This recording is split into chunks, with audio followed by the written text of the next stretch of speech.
I'm moving very slowly today. I have to go find the link for this live stream so I can actually manage it. So bear with me. Yeah, I'm having a pretty decent one, frankly, against all odds. There we go.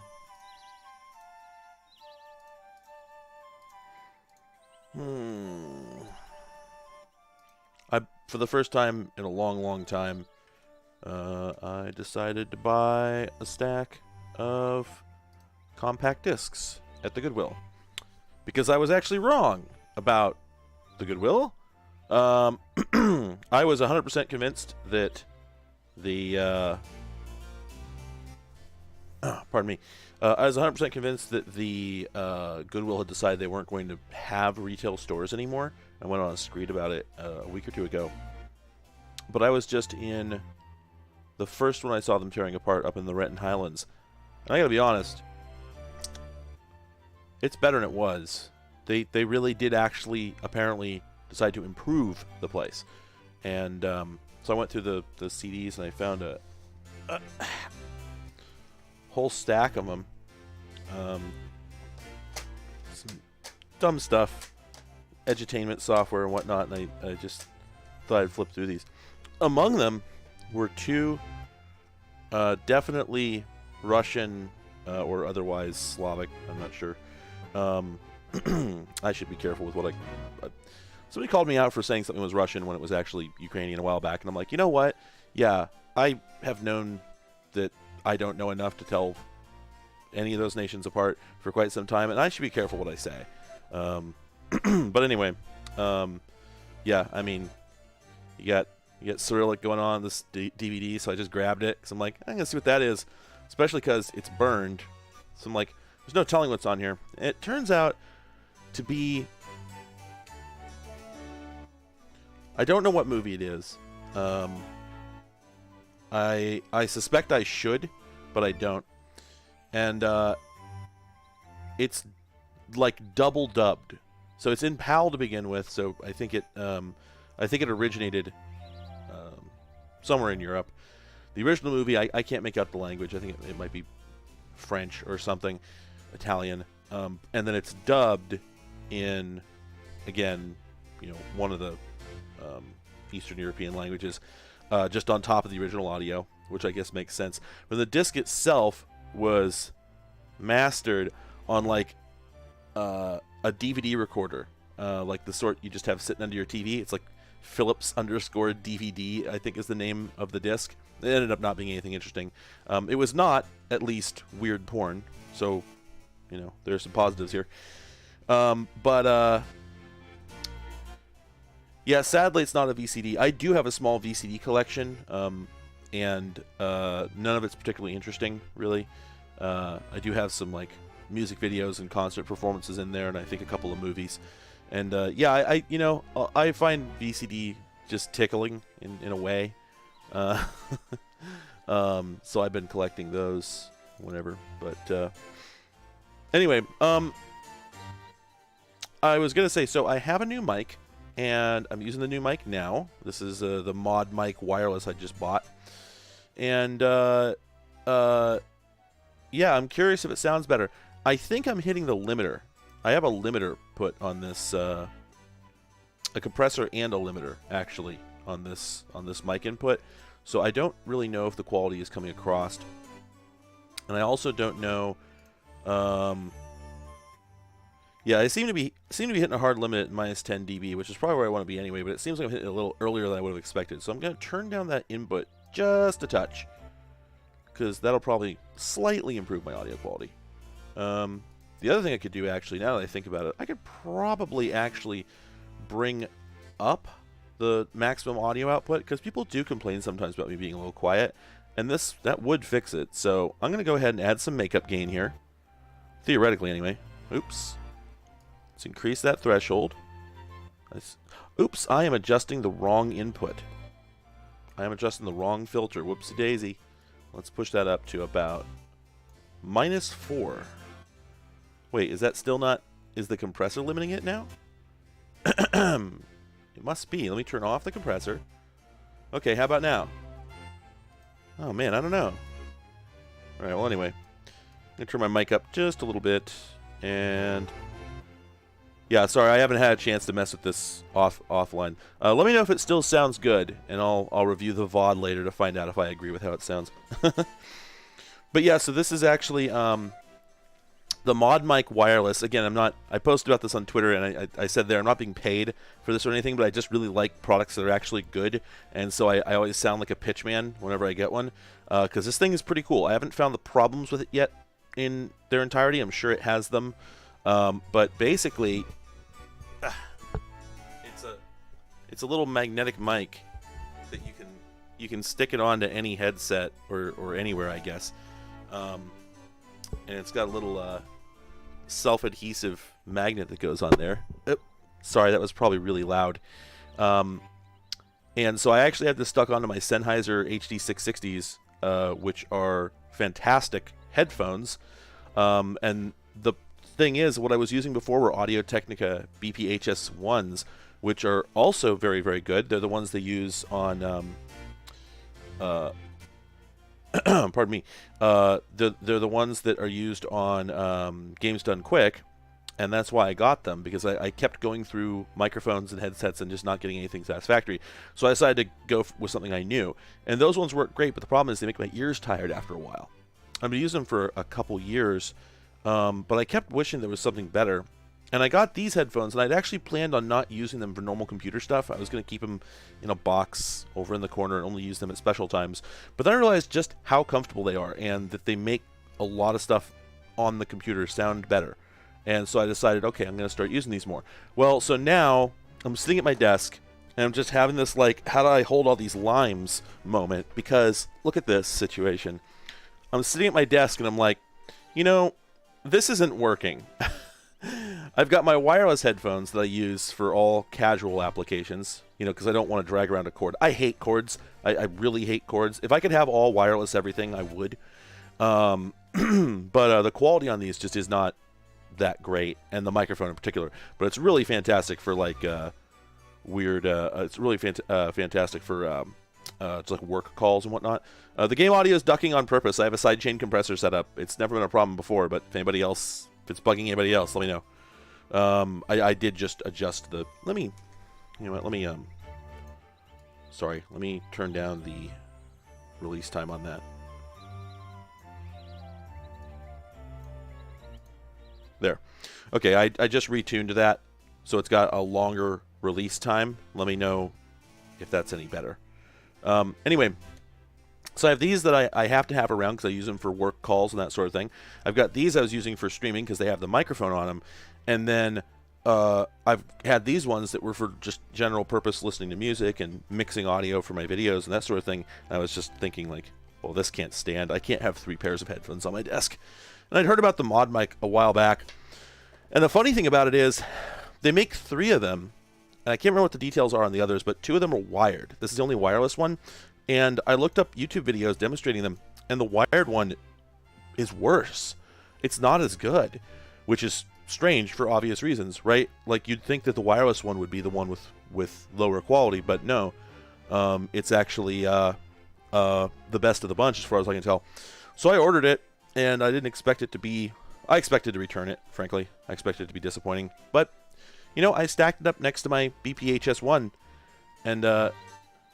louder. No, that can't be what's going on. I'm looking at the VU meter, and it goes down when I talk.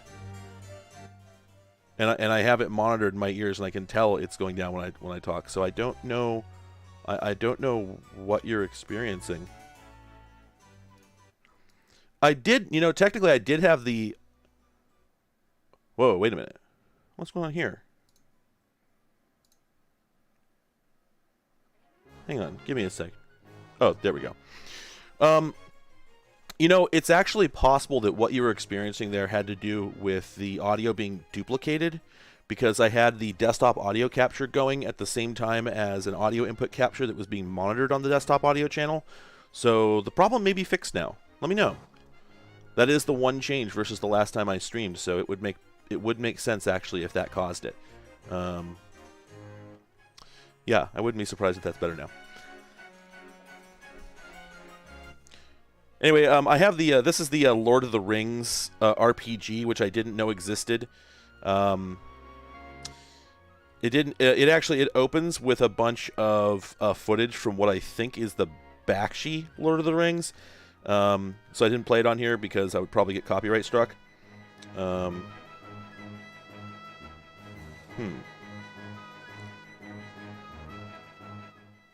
be honest. I read Lord of the Rings so long ago that I have no idea if anything in this is canon. I will give her the key though. Oops. Where is it? Let's see. Show key. Oh, nope, that's only within the party. Can we... How about use? Can we use? No, that doesn't work. Okay, can we talk? Talk.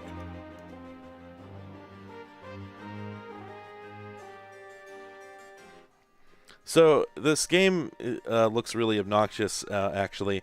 Like, it looks okay visually, but once you start playing, you try to talk to somebody, it turns out it's got this, like, text parser. And some of the responses make sense, but, like... Here, let's see.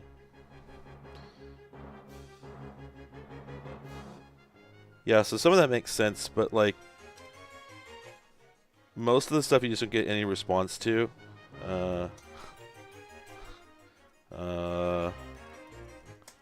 Yeah. I don't know. I'm not a big fan of text parsers in general. I think they're a great way to waste a lot of time.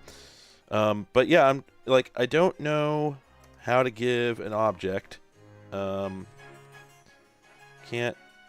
seem to do it. Discard, equip. Can I equip the key? No. Can't use the key. Yeah, so I don't know what the deal is. And I guess, like, diegetically, if I leave here, then I'm being a big dick and not giving her the key. If that's how the story's supposed to go, I really don't know. One neat thing about this, it does have an auto map, although it's, I don't know if there must be a key for it, but it's buried like it's buried a couple of pages deep. Yeah, it would be nice. It would be nice if you could just wirelessify a pair of headphones without caveats, but of course there's always caveats. And of course, if you're dealing with any sort of, high quality, if you're dealing with a pair of headphones you spent several $100s on that was not a gamer headset, then you're going to be disappointed by the quality coming through virtually any device that's available. And on the one hand, this doesn't seem like that much of a, that big a problem to solve. It should be simpler. On the other hand, I don't know.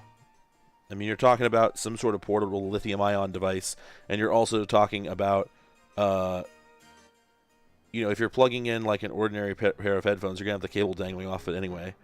So it's like, where are you going to put it if you can't build it into the chassis of the headphones themselves? Because I don't want like a cable dangling down my body all the time just in order to have a headset that sounds good when that cable isn't actually doing anything useful. And I also don't want it on top of my head. I guess maybe you could make something that sat on the headband, but I bet it's going to weigh it down, make the top of your head hurt. Well, the thing that sucks is just that Bluetooth audio quality isn't all that good anyway, and even where you can get, I mean, the audio output quality might be okay, but good luck getting a mic input over Bluetooth that's any good. They all sound like G711, maybe G722 if you're lucky, and even then. And yeah, I mean so the pair of wireless headphones that I showed earlier, this game sucks. This game's not good. Congratulations, everyone! Welcome to the exciting world of the Hobbit. Aren't you excited? Aren't you having an amazing time playing the Hobbit? Yeah, baby. Oh my God, this is the auto map. I thought that was the whole region that I saw before.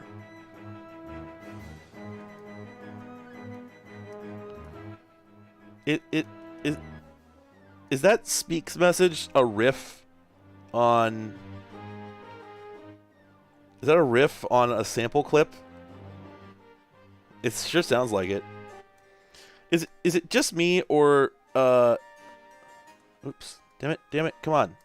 Is it just me or does this house look like it's been framed and partially drywalled but never finished?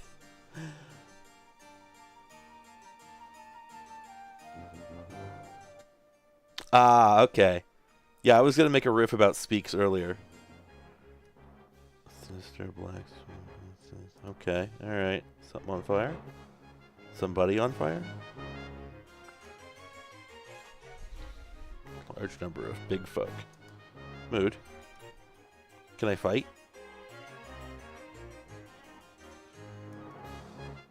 So, did I do it, or...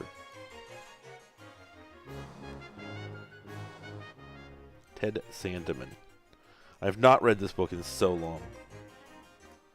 I don't know, you know, if any of this is canon.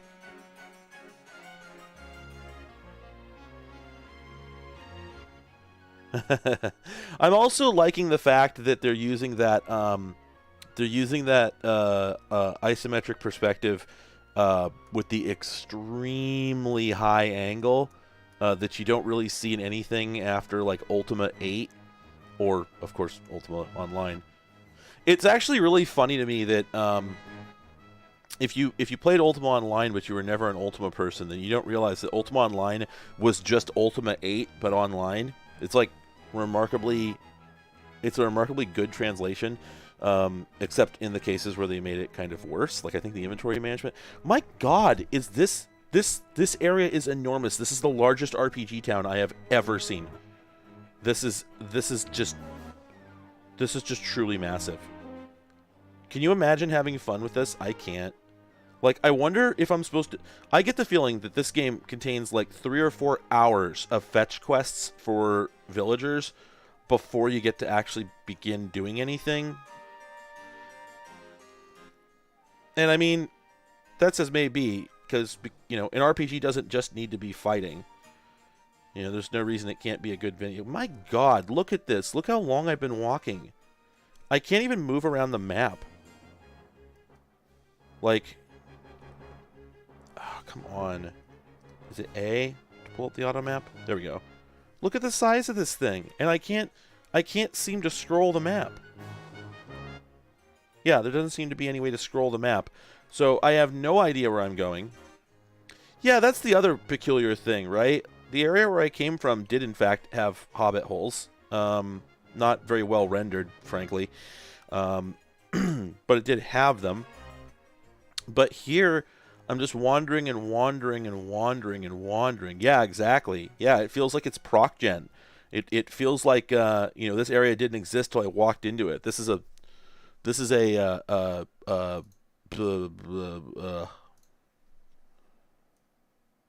oh, it just doesn't end.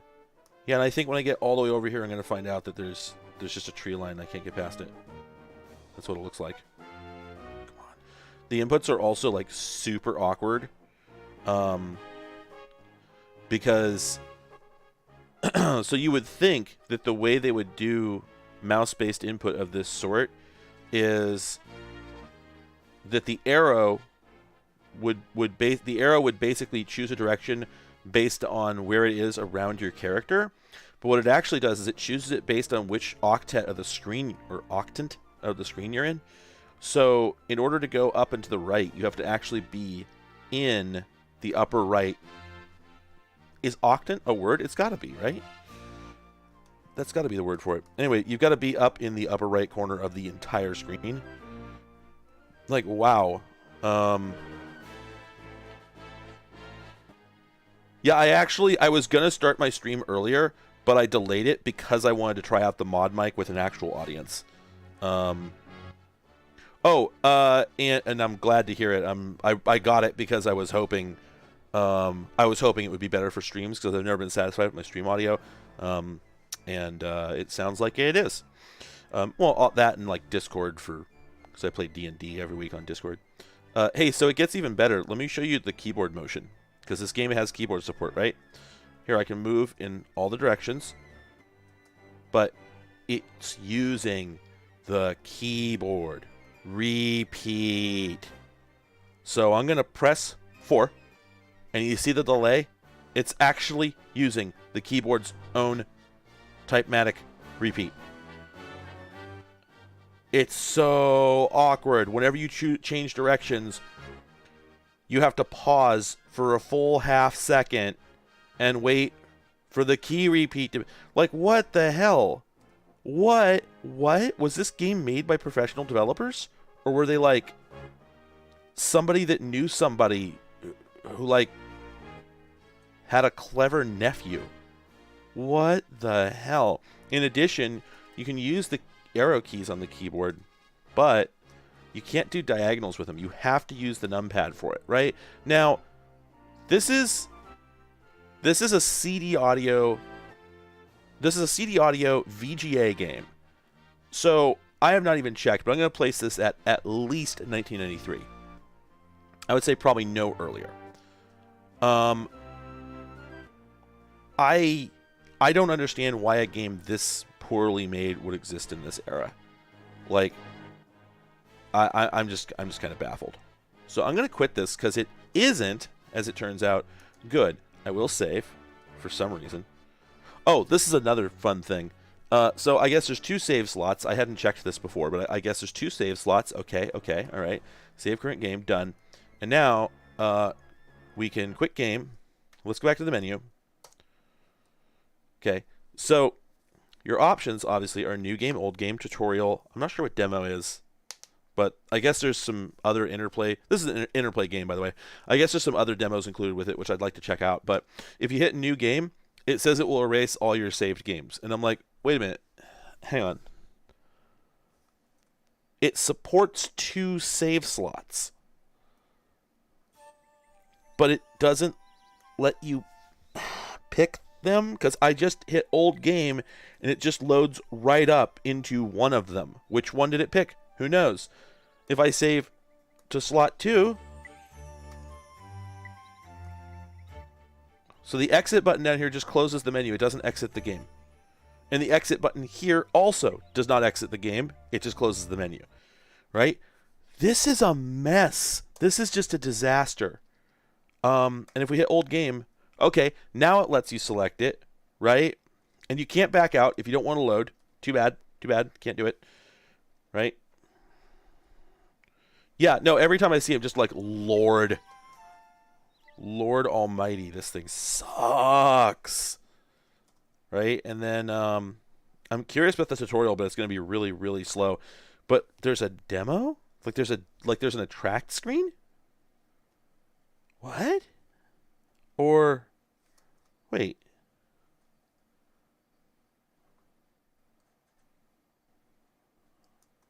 It is in the drive. What are you talking about? What the hell? Is this the shareware version of the game? I think it might be. All right, well, one more thing. Let's see those Interplay demos. All right, Battle Chess, Buzz Aldrin's Race into Space, Alone in the Dirk. Oh, man, good stuff. I'm guessing that these are all just single blurbs. What's going on with this, like, Monty Python's Life of Brian ass, Ben-Hur ass? I use the Monty Python reference because that's a comical version of the Ben-Hur logo, if I remember correctly, and this one's definitely comical, but Lord of the Rings is not comical, per se. Like, it's not a farce, so I don't know why they use this very farcical, I almost said farcy or farcious, but the word is farcical. This one as well just looks comical. A legendary tale lives on. Weh. Oh, okay. Are we starting a demo? Okay. All right. Yeah. He's modeled on the Bakshi Lord of the Rings. Okay. So are these all functional demos? Yeah, let's see if they improved anything. I don't think so. Yeah. Look at that deluxe paint art. Yep. Let's go. Oh man, it's like it's making me feel. I don't think there were any good Lord of the Rings games because I don't think you can make a game out of Lord of the Rings. What would you do? The second hand is a ring race that chases the minute hand. Actually, it's an ancient penny arcade reference. Oh, this seems like it's running real slow. We can give it some more. Give it some more cycles. Okay, there we go. Yeah, it like there's definitely like a cartoonish, jokey kind of energy going on here. Are these games meant to be farces?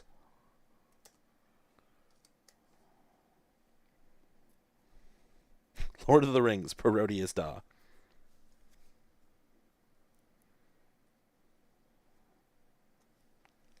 I feel like it had me pick a save slot, so surely there is a playable game here.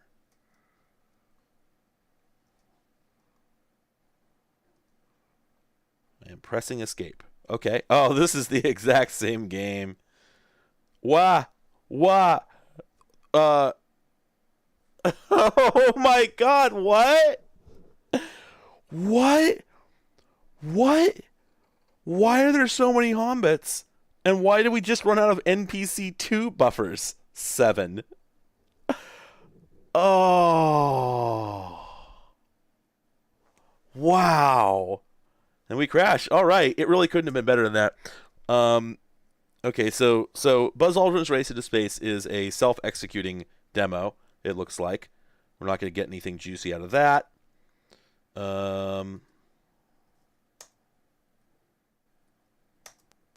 Boy, that is an unusual sound selector.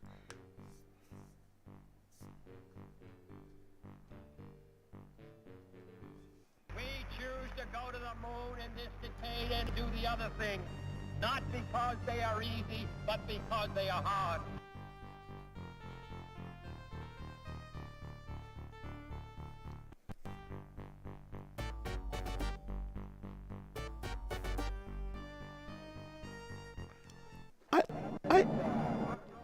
I'm sure I've heard that speech before. Did he say go to the moon and the other thing? I don't remember him saying that.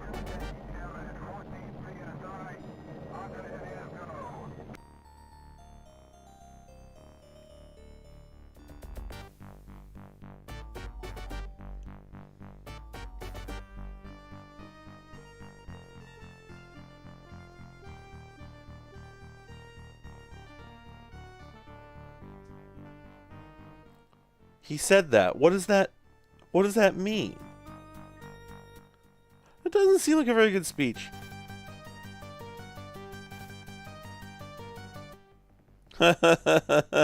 Wow.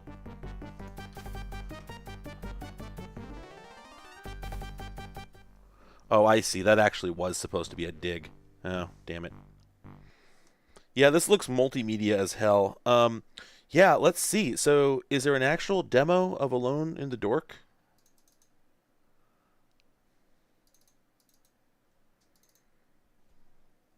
Oh, yeah, it's the attic. I loved this when I was a child. Let's get ready for that. Come on. There it is. God, this game scared the hell out of me when I was a kid. It also took me like 10 years to realize that that intro was a character select. I had no idea why the dude was there. Alright. Let's optimize for the worst outcome here. Oh, man. Huh. Okay, so you can run in this game. I'm obviously not running right now, but you can run in this game. I got her to do it once, but not again. And the thing is, when I was a kid, I logged thousands of hours in the cockpit on this game, right? Yeah, it's tank motion. Yep. I logged thousands of hours in the cockpit on this game, and I never figured out how to consistently run, right? And it would just I'd be playing the game, doing everything I could think of, and just occasionally she would start running, and I could never figure out why. Well, later on I played the, Registered game, full version, and I believe I found that you just double tap in order to run. I'm going to let this play out while I finish explaining this. And so now going back to the demo, I find that I can't run again. I don't think it worked. I think it was buggy. All right, so the bad boy is coming. So let's go ahead, load that gun. This right here, this guy coming in like that, just absolutely terrified me. This game, it didn't quite give me nightmares so much as it challenged my grip on reality.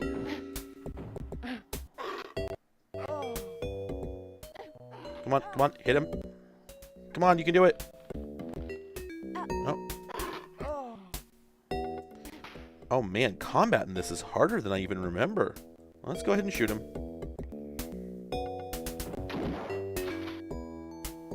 There we go. It's punchy though. Combat is punchy. Yeah, you can push the bureau in front of the window to lock that off, and you can push this trunk on top of the door to lock that off. But I didn't do that because I wanted to show you how absolutely terrifying it is. I actually, like, I want to love point-and-click adventures, but in practice, I just can't get myself to. I don't even really like this kind of game. I'm not actually any good at it. It's just an ancient childhood memory. Did it just crash? Oh, no.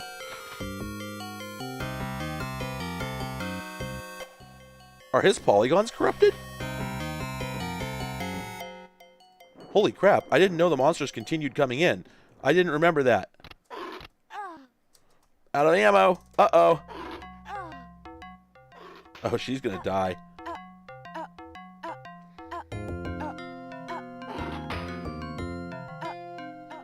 Okay, here we go. Oh, that's right. I can do the... Oh, they hadn't added it yet. In a later game, you get the ability to headbutt. And I always thought that was fun. Hut, hut, hut.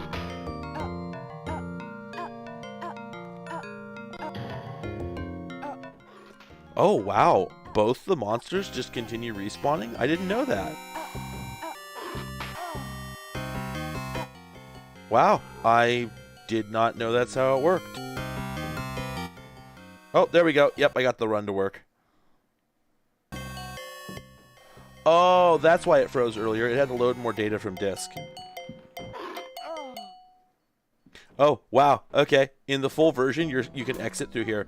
When I was a kid, I was always confused by this little corner over here. I had no idea, like, well, why can she go behind the thing? But nothing happens. She's just hidden. Like, I always thought about what was back there, and it turns out the reason that it was so confusing is because they had removed the trigger that makes you leave the room. But you are supposed to leave the room. Man. Okay, Mario teaches typing. Let's go. Let's see if I can just completely overwhelm.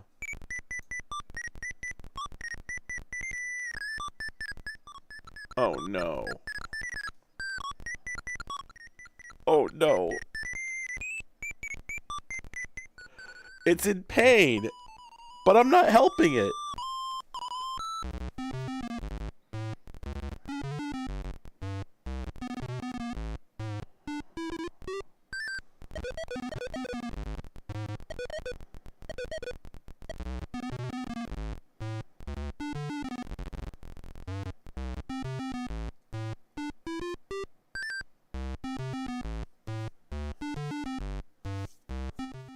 I turned down the cycles, and it got better.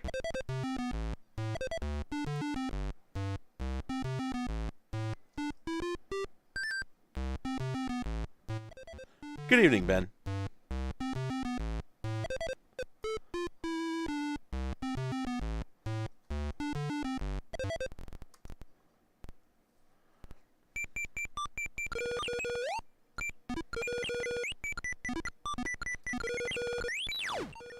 Oh, huh.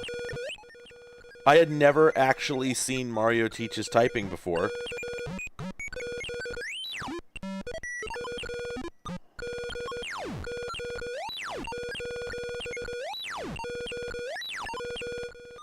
This is extremely unpleasant, and also not a very good teaching tool, I feel like. But I will admit that it's a little better than I expected as a game. Well, I gotta exit. This is horrifying.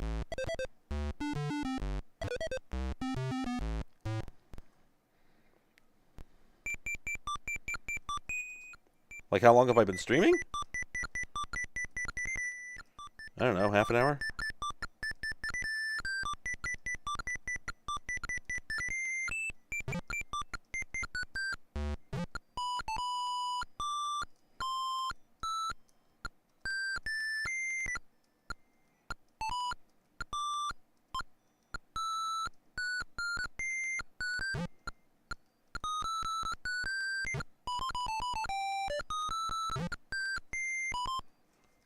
God. Is there any just like plain old... They're all this? Is there any just plain old typing test? Maybe it's over here? What the hell? Oh, I guess it is the demo. Maybe that's what's up. Oh. What's castles? Oh. It's like... Huh.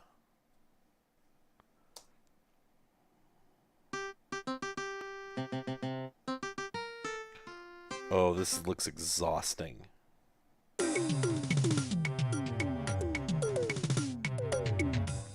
Okay, but the music goes.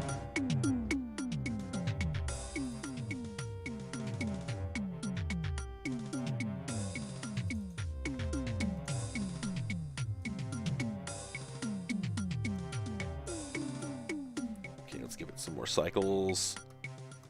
There we go. Okay. Design.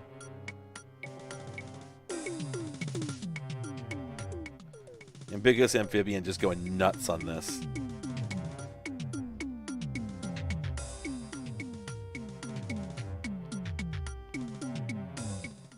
I have no workers, which could be a problem.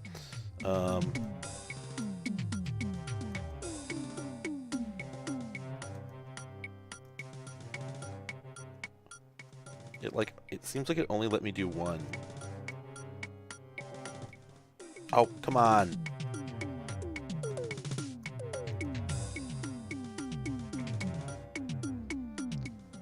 Oh, I see. Okay. Oh, I see what's up. We have to do... No, even that doesn't seem to work.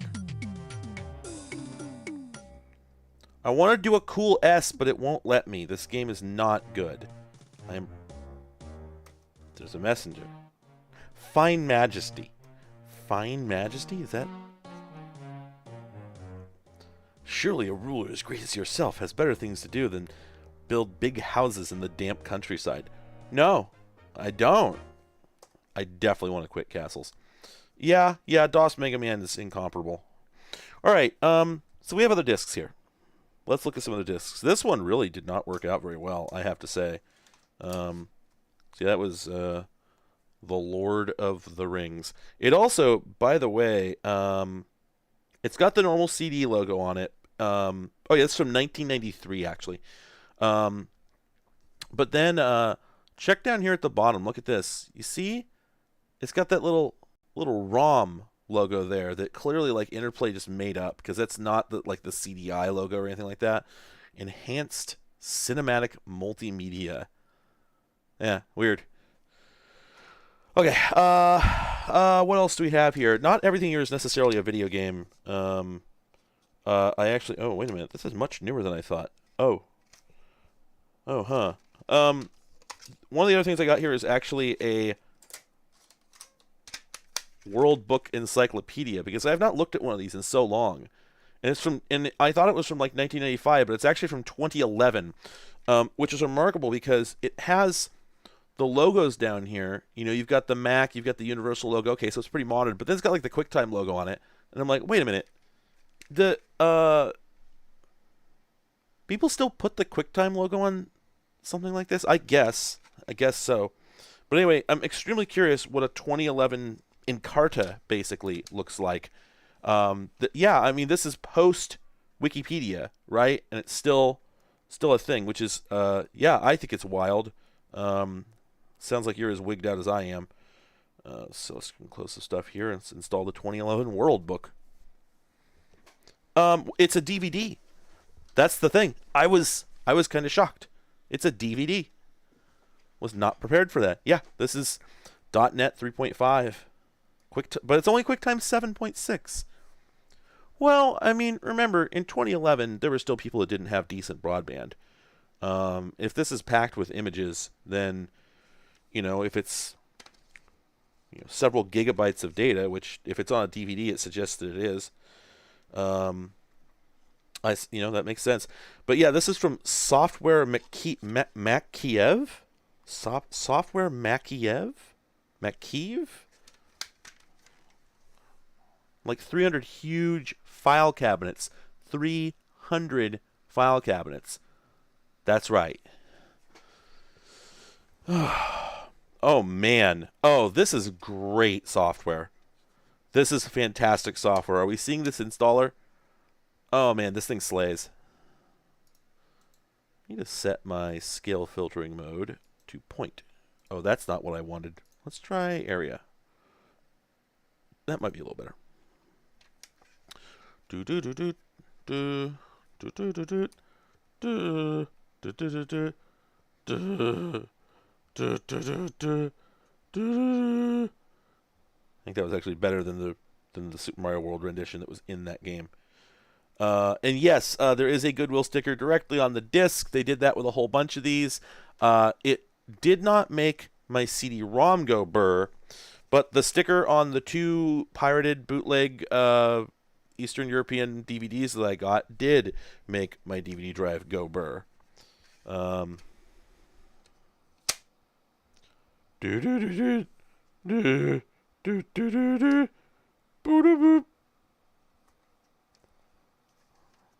see. Yeah, they used 4 out of the 4.7 gigabytes. Dot setup. Oh, wait, what? Dot setup? I get the impression this is a company that mostly does Mac software and that this just happens to have a Windows version. But does Dot hide files on Mac OS? I didn't think it inherited that from the underlying OS. Maybe, though. Okay, 152 megs, 411 megs. I'm just curious how much of this... Oh, yeah. This is where almost all the stuff is going to be. No, actually, only 1.4 gigs of it. Huh.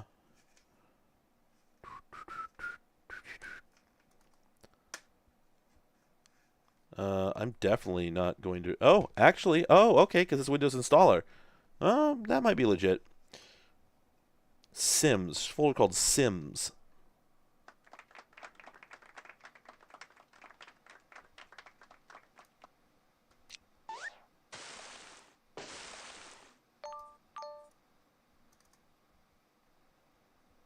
Huh.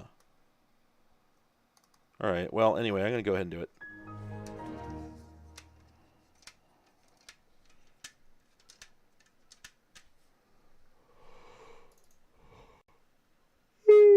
Pardon me. Oh, jeez. Oh, heavens.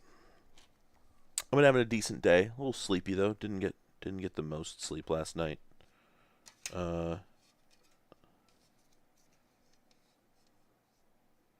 Yeah, I guess maybe I should look up like no, this is no, this is on a physical machine.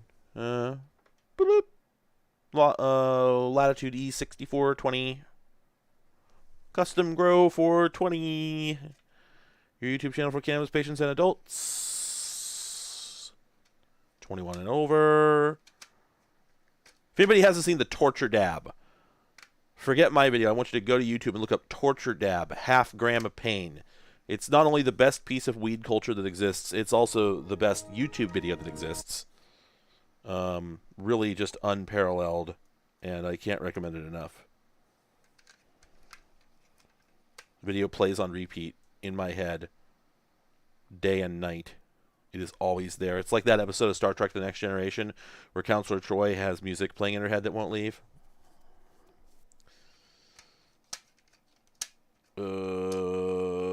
This is incredibly slow. You remember installing from physical media? I mean, maybe you don't, but it sucked. The best part is that, like, this is not even the most exciting disc we have, because I also have dealing with conflict and confrontation. I've got Auto Tech, troubleshoot your car. I've got the IBM 3D Thinking Lab, which I suspect won't even run on this PC. I've got the Microsoft Home Wine Guide. And then we have, and this is what I'm excited for, Equestriad, Serious Horseplay. Which appears to be a 3D horse racing simulator. And I cannot tell you how excited I am to get to that, but I got to do it in this order. I have a program lined up here. for this stream, and we are gonna go through it in order. I have no idea. The modem? No, I do not need to install the modem for once. Have you met me? I guess if you had, you'd probably expect me to install the modem, actually, honestly. I would get some, I don't think we're going to have any ridiculous mod music going this time because we're apparently not going to run into any... I have no games on the docket that would be likely to contain that. These are all too new for that. It's going to be CD audio. And I would play some mods, except that every time I've done that, I've gotten a copyright strike. Well, not a strike, but you know what I mean. You know what I mean. There's no good single word for the thing that happens.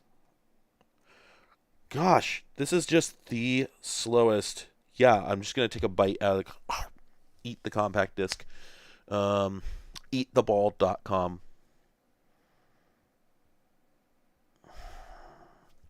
Come on, I could be looking at a kitty right now. Why am I installing .NET 3.5? Download complete. This machine isn't even on the internet right now. Ugh. They don't mute the stream. It's complicated.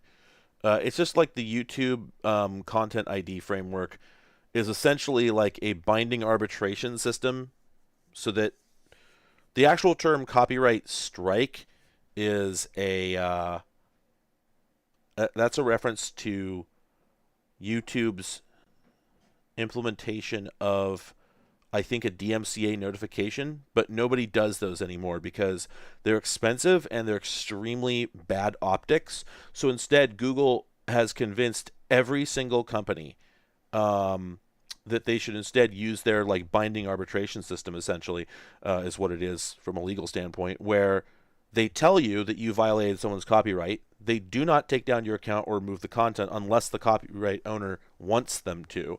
Instead, what happens 95 or 98% of the time is that the copyright holder just takes your monetization revenue, but they do have the option to just obliterate your video. This whole live stream could just be erased if I were to play 15 seconds of passport.mid from Windows 95. That can actually happen. It's blindingly rare because it's just not in anyone's financial interest. They would much rather take your monetization revenue.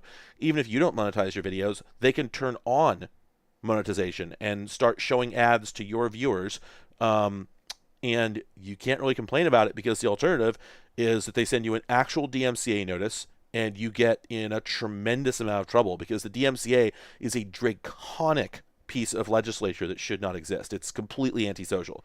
The punishments it allows are frighteningly brutal, as by the standards of our legal system. So you really don't want to get in that situation, but nobody ever does. It's just that what actually happens is I could just go start uploading like Justin Timberlake MP3s. I could go to my music folder and start playing MP3s that I was listening to back when this stuff was current, right, for some flavor. Nothing would actually happen to me. I can do it. My video will get monetized. It's not like anybody's going to watch the VOD anyway, and it's not going to affect the live stream. My account's never going to get deleted or suspended or anything. The problem is just that it could. It's just a liability thing. Like if you do it, I don't think that I think that they can flag you, take your monetization, and then at some later date they can just go, no, you know what? I'm just going to go ahead and burn them anyway, and then have your video just removed. Or even if they can't, it's just a black mark on your record, right? And YouTube says this is not a strike, but I think that's bullshit. I think that if enough of these pile up, it makes it more likely that you're going to get vaporized if you become an irritation to anyone. If you've got 200 copyright strikes on your account and some asshole, reports you to YouTube as like, if some asshole troll tries to get your account deleted, that is not going to look good, right? Like the dollar a day person who doesn't really know what any of this stuff is they're looking at, who's just given a checklist and like total these up. If it's more than 3, just delete the account. That person is going to look at my 200 copyright strikes and just delete my account. So it's not going to have any immediate consequences, but it's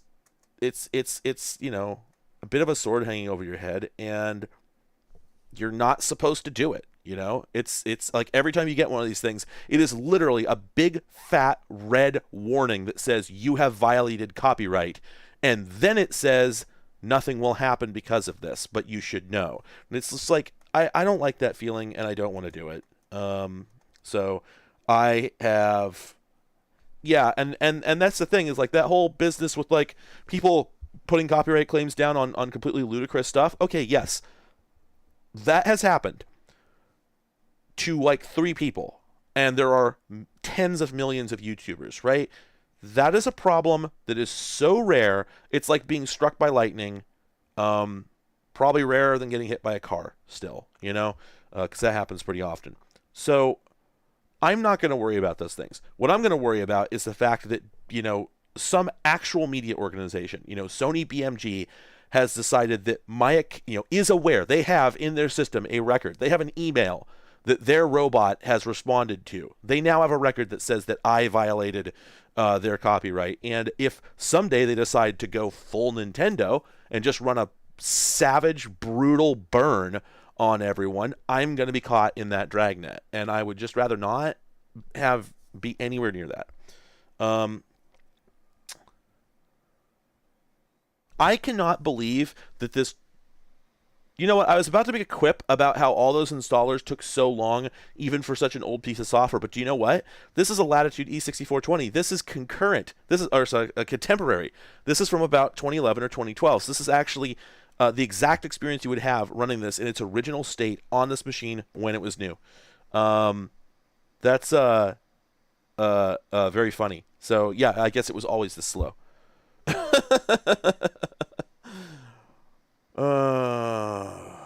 God, I've never had this much downtime. I didn't have this much downtime on my big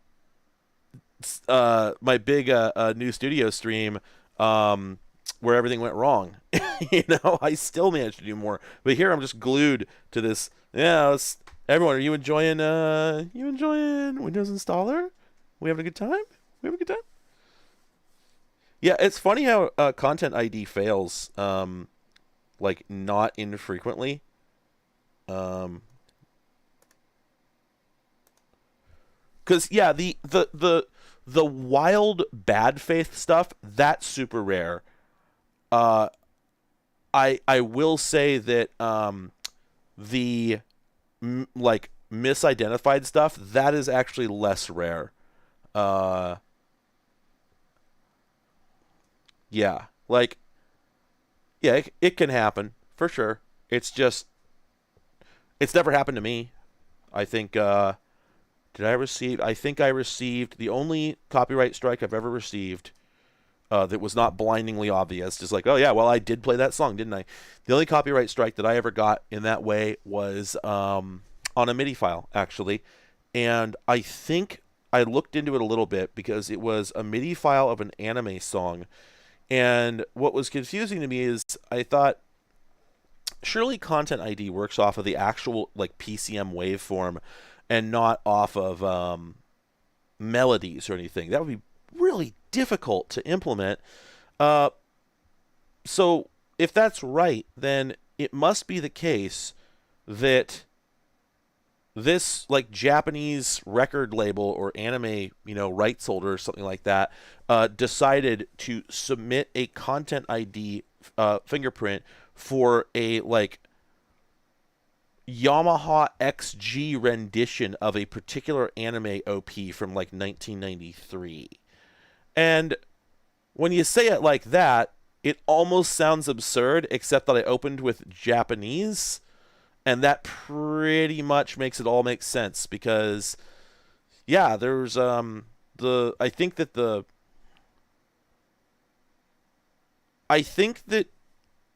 I feel like Americans might be the only people who are too uptight for MIDI files, because I swear to God, I have actually heard like Japanese pressed compact discs that had literal like Windows MIDI music on them, and you hear it in like sushi bars and stuff like that. No, it was an anime song. I'm sure of it. But basically, it would not surprise me at all if somebody at some point had genuinely published a CD with a MIDI rendition of that song on it, just with whatever, yeah, Yamaha XG synthesizer they had. Um,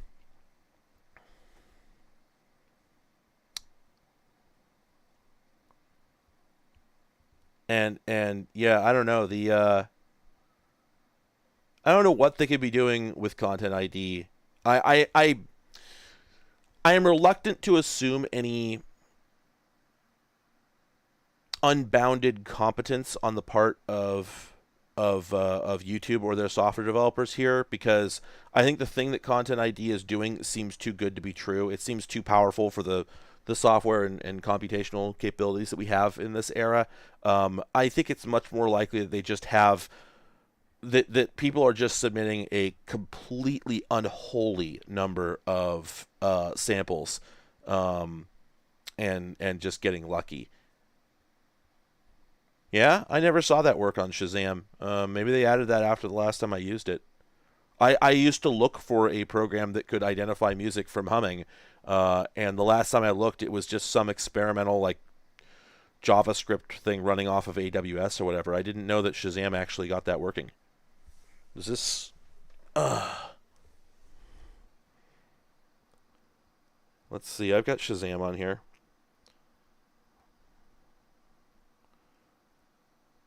Where is it? Did I delete it? Oh no, there it is. Okay. Okay. All right. So, library, charts.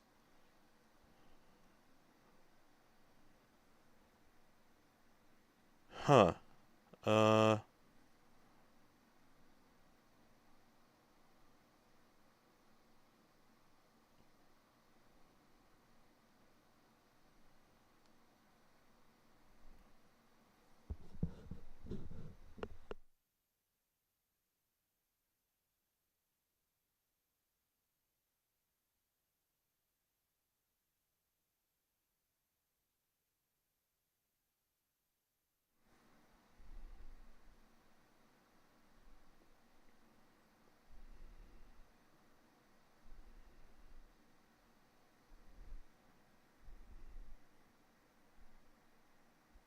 Okay. Well, I did try humming a song into the normal Shazam app and it didn't work. Long press to auto Shazam. Hmm. I'm trying to think of a song with a clear melody that I could hum.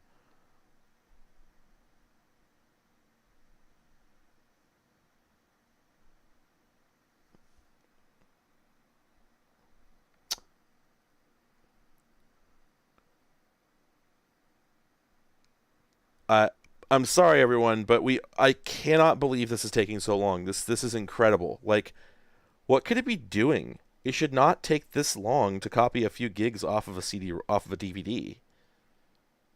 Man, this is incredible.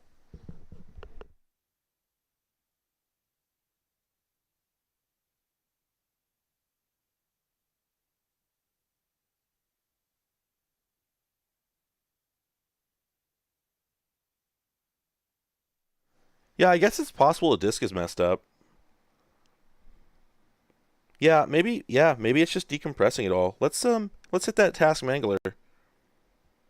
Well, it's not getting hit that hard. Actually, no, I'm sorry. Look at that. One core is just pegged. So that's technically that's 25% CPU because it's taking all the cores into account. That's really funny that they would do it that way. I'm still just astonished. Oh, Google can do it. Oh, okay. All right. Uh man, this sucks.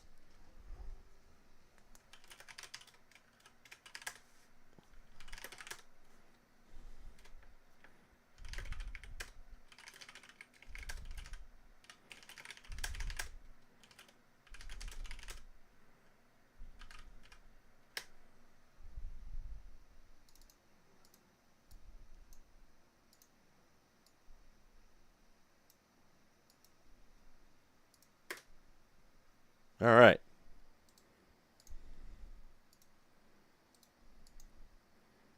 We just unmute DOSBox here. There we go.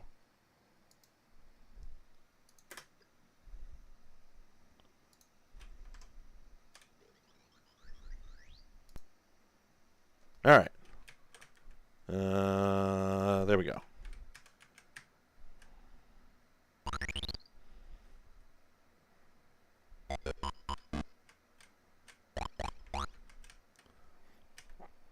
I've always wondered if this game was a knockoff of anything in particular, because it always seemed like actually a pretty unique idea. And I also always thought it was kind of weird they never really updated it. Like, there's I think they may have finally made some kind of updated version of it more recently. It's like, oh, it works on widescreen and whatnot. But the concept, oh, there we go. The concept of the game is pretty distinct. Like, it was a thing back in. There's a missile launcher up there. Is it going to fire? Oh, yes, it will. I don't know why it hadn't before. Anyway, puzzle platformers used to be, huge. And this one had some neat ideas going on. Like the fact that enemies have ranks. And when you shoot an enemy, you have to shoot it. You have to kill all of its ranks. Right? So it goes from like little knife guy to little ninja guy. So it's like white guy, blue guy, red guy, etc. And you've got to kill every one of those ranks before you can actually kill the guy. The little tombstones are really cute. Oh, no, crap. Limited ammo is interesting. Interesting mechanism for this sort of thing. Oops. But like, imagine if this was basically the same thing, just with a few more colors and a few more colors and VGA graphics, right? Be pretty cool. I'm trying to remember. I don't think that floppy disk might have been a power, not a power up, but a. Yeah, I'm pretty sure the floppy disk is actually necessary for progress, because this computer up here. There we go. This computer up here is actually a switch, which you need the floppy disk for as a key. So, although there's a lot of like non-functional bonus items in this, it actually you kind of have to collect everything, because until you know the general layout of the gameplay loop, you don't really know what's an important item and what's not. I don't think they add anything after the first few levels. I think once you've played 3 or 4 levels, you kind of seen everything that there is to see. But you still, it's still just a good idea just to grab everything. By the way, one of my favorite things in these old Apogee and, well, Apogee games did it, and Commander Keen did this. Actually bothering to use the EGA intensity bit to do shadows and light. Because like, obviously the whole level looks like it's got that Fulbright thing going on, but then once you see this light here that's actually casting baked in shadows, it actually like really sets apart the whole look of the level. And EGA has 2 levels of brightness for every color, right? Which is why this pipe here is able to have essentially 5 different colors around this little red band here. So you can do some really interesting stuff with EGA. There's some nice graphical tricks you can do with it that a lot of developers didn't bother with. Okay, we have the red key. So we're actually supposed to get in here. This is one of the most interesting gameplay gimmicks. When you pick up these glasses, all these platforms appear everywhere, and it calls them invisible platforms, right? The canonical explanation is that they were there, you just couldn't see them, right? Here's another thing. There's some destructible environmental objects that are just for points, but that satellite dish up there, I believe, is actually a critical mission objective. I can't remember if you can exit without it. No, I just opened the door. When you put the key in the door goes away. Okay.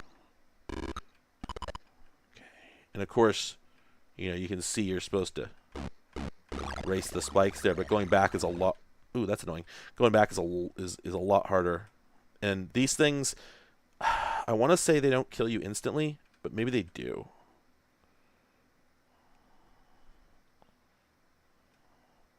Oops. Where's my health? Oh, that's right. The number of mans in the lower right there is actually your health, not your lives. So you get 3 hit points, which, honestly, is remarkably kind of them. This sort of game would typically not really give you that many opportunities normally. That's pretty. Oh crap! That's pretty spicy for the type of game this is. Oops. Oof. I literally dodged a bullet there. Okay, so we gotta get the dynamite. I always really hated this little flying thing here. For some reason, as a kid, it always scared the crap out of me. Pardon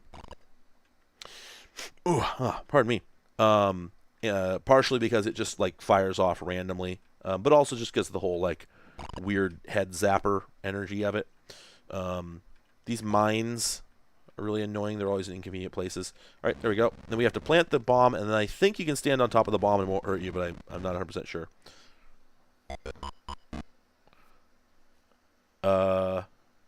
No, you can see the lives counter.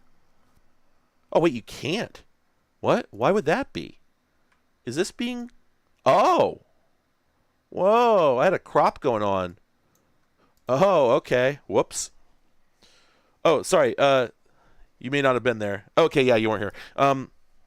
They change color when you shoot them because enemies in this game have rank. But when you shoot them, they just go down a rank. So the top level guy is like... the top level guy is like gray or something, and as you shoot him, he downgrades down through like darker gray, and then blue, and then red, and then black. It's a pretty neat technique. So I'm going to save game, position 0. This is such a well-made game, and of course, like, check out the IBN computers in the computer center up there. All the robots in this actually creeped me out as a kid, and they still kind of sort of do. Also, the fact that you can't tell what's a foreground and what's a background object is sometimes kind of frustrating because you can't tell what you can safely stand on. Yeah, this gives Commander Keen vibes largely because they're both EGA, and there's only so much you can do with that kind of, with those graphics, and also because they were fairly contemporary. I want to say they were both like 90 or 91, something like that.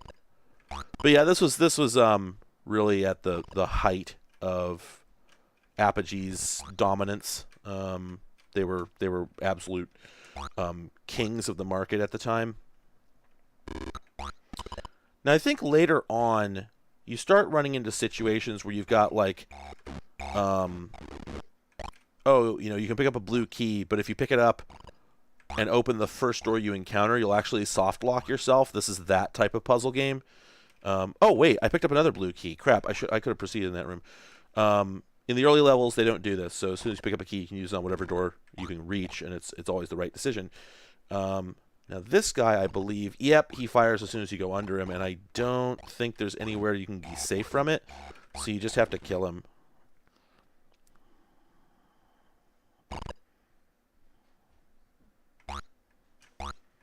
To the best of my knowledge, there was no cross-pollination of staff between id and... Oh, I always hated that too. When you blow these guys up, they send these things off in both directions. And they're really hard to avoid if you're not ready for it. Okay, can't go through there till I get rid of the laser fence. The encyclopedia is still installing, by the way. So this is kind of amazing. Oh, that's right. Yeah, there's things that just fall out of the sky sometimes. Usually power, like usually money. Okay, this guy here, I believe you have to shoot when he has the little window open. And I believe he will... Well, I thought he would shoot you, but I guess not. Oh, good. I probably have enough bullets that I could just be shooting just about everything I run into. I don't think this game has difficulty levels or anything. Yeah, the floppy disk.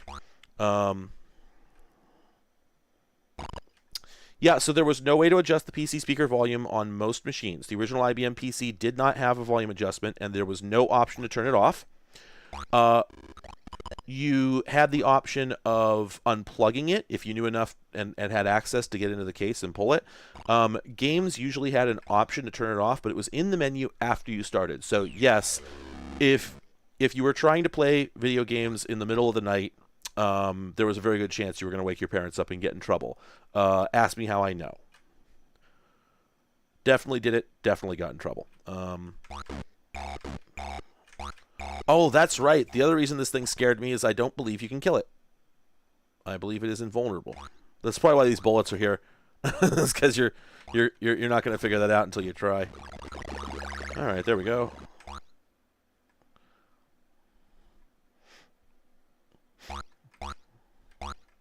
Anyway, yeah, there's no particular reason the PC speaker didn't have a volume control. It could have had one from the get-go. IBM spent a pretty decent amount of money designing the IBM PC, and they totally could have shelled out for a single potentiometer. I really don't know why they didn't. Yeah, headphone jacks were not a thing. The PC speaker was literally it was a little dynamic speaker that was just inside the case, just stuck to the front, and that was that. On later machines, it was a piezo buzzer on the motherboard. That was the extent of the PC's audio capabilities from 1981 up through about 1987. There were a couple exceptions. There were a few ways to make sound on the PC otherwise, but nothing that was widely supported up until then. And in fact, the PC speaker output, and I might misspeak here. I may be incorrect about this. Let me preface with this. On all platforms that predated the PC, there was no actual audio support. The Apple II didn't have it at all. Sorry, and let me finish before you comment on that. The Apple II did not have sound. The TRS-80 did not have sound, and the Commodore PET did not have sound. I know that of those, at least the Apple II could produce sounds, but it did not have sound hardware in it. What it had was an I/O line that was hooked up to a speaker, and if you toggled it on and off really fast in code, like by actually turning it on and off with an instruction each time, you could produce clicks, and those clicks, if you did them fast enough, would produce sound, and the sound was terrible, and it was extremely processor intensive. One of the really interesting things about the IBM PC is, in a sense, it was the first home computer that I am aware of to have proper sound capability, because as bad as it sounds, the PC speaker had a very special quality. It doesn't cost anything to use computationally, because the sounds we're hearing in this game are all being produced with the PC speaker. So this is equivalent to the sounds you would hear on the Apple II. In other words, there's simply a logic line, a TTL logic output that's being turned on and off. So this is literally just 0 and 5 volts being banged into a speaker. So it's producing an extremely dirty square wave. But unlike the Apple II or other systems of the time, a unique thing about the PC is that they hooked up the PC speaker to an output on the programmable interrupt controller. No, I'm sorry, that's not true. On the programmable interval timer, the PIT chip, which was essentially a coprocessor, essentially, in the sense that it's a piece of hardware that does its own thing, that does not need to be told to do every single thing by the CPU, right? It was not a sound device, but somebody at IBM realized that if you hooked the PIT up to the speaker, then from the CPU, you could program the PIT and tell it to produce a square wave output of 300 hertz, and it would start doing it and just keep doing it until you told it to stop. So when you beep with the PC speaker, the only two instructions you send are one to tell it to start beeping, and then another to tell it to stop. So this is why a lot of PC games had audio right from the get-go, whereas a lot of games on other platforms like the ZX Spectrum actually had very truncated audio, because even if they had methods for generating sound that were more core to the design, they required tons of processor time. So when you're playing like a ZX Spectrum game, you'll notice that what sounds there are, or if there's music, which is pretty rare, it'll be very scratchy, and the music will not be present during gameplay, and the sound effects during gameplay will be very short, very clipped, and very scratchy as well. And the reason for that is you literally cannot synthesize sound and run the logic for the game at the same time without serious compromises. So you end up with these gaps in the audio because the only way the CPU can produce sound is by toggling the output on the speaker every 400th of a second, and it just can't time that accurately while also doing game logic unless it leaves great big gaps in the sample playback. So the PC speaker was very unique and special for a while. Maybe a year or two later, we started getting machines that had, and I'm sorry, that may not even be true. By the time the PC came out, there may have been other machines on the market that actually had programmable audio synthesizer chips. I cannot remember what the first one was. I know there were machines as early as 1982 that did, but when the PC came out, this was a pretty special thing. It was nonetheless not what anyone would call true audio hardware. It was a neat little trick that somebody at IBM had discovered, and if they hadn't, it would have been discovered as a common mod by people who own the machines. Hey, if you take a speaker, hook it up to these two wires on the pit chip, then you can program da-da-da-da-da, and it'll produce sound, right? It was essentially that. It was essentially the PC came with a lot of very well-designed features, and then this one funny little hack that somebody figured out. So it didn't really ever have sound.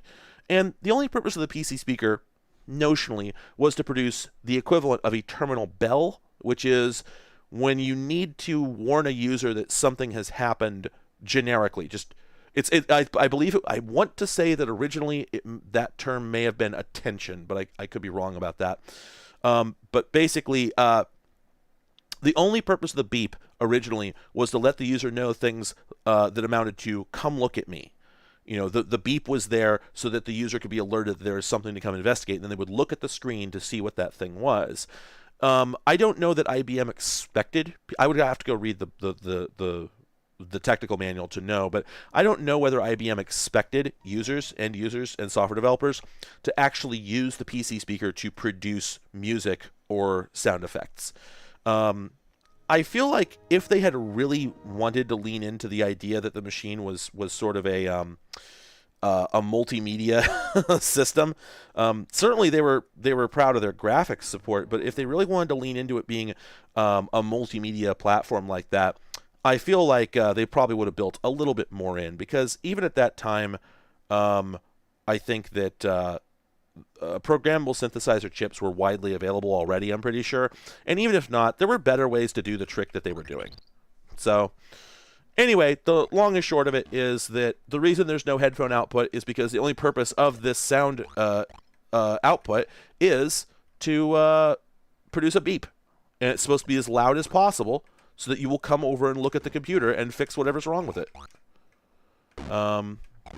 It's just funny how...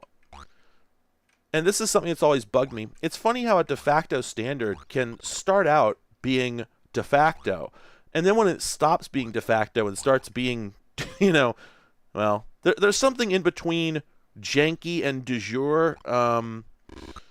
But basically, at some point, somebody should have said, all the manufacturers should have looked at each other and said, this PC speaker isn't just for beeps anymore, is it?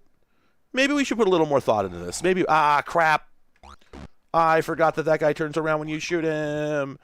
Ow! If you run into the ceiling fans, you get hurt. Also, I picked up I think it was a question mark, and it inverts your controls for about 30 seconds. That is an interesting take, Ben. I had never considered that. I had never read about that part of the hardware. Because the cassette interface on the original IBM PC only lasted, I think, a year, maybe two, and then disappeared. So I had never considered the possibility that it was actually tied together. But given that the storing audio on cassette requires generating waveforms, however scratchy they may be, it would make sense that they actually existed for one and the same reason.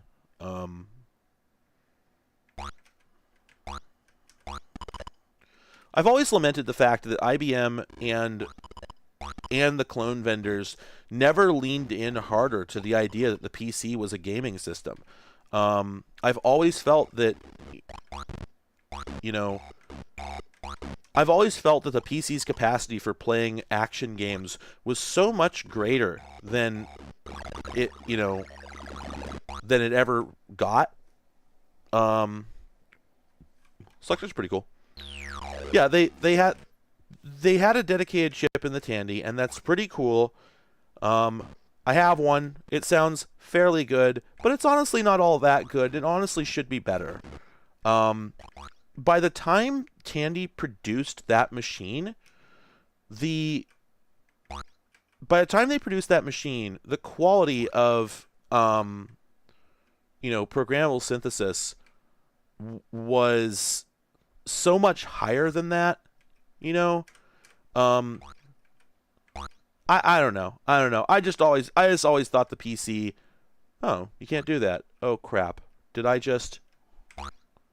I think I just soft locked. I think I was supposed to stand on the end here, on that can, and jump. Crap.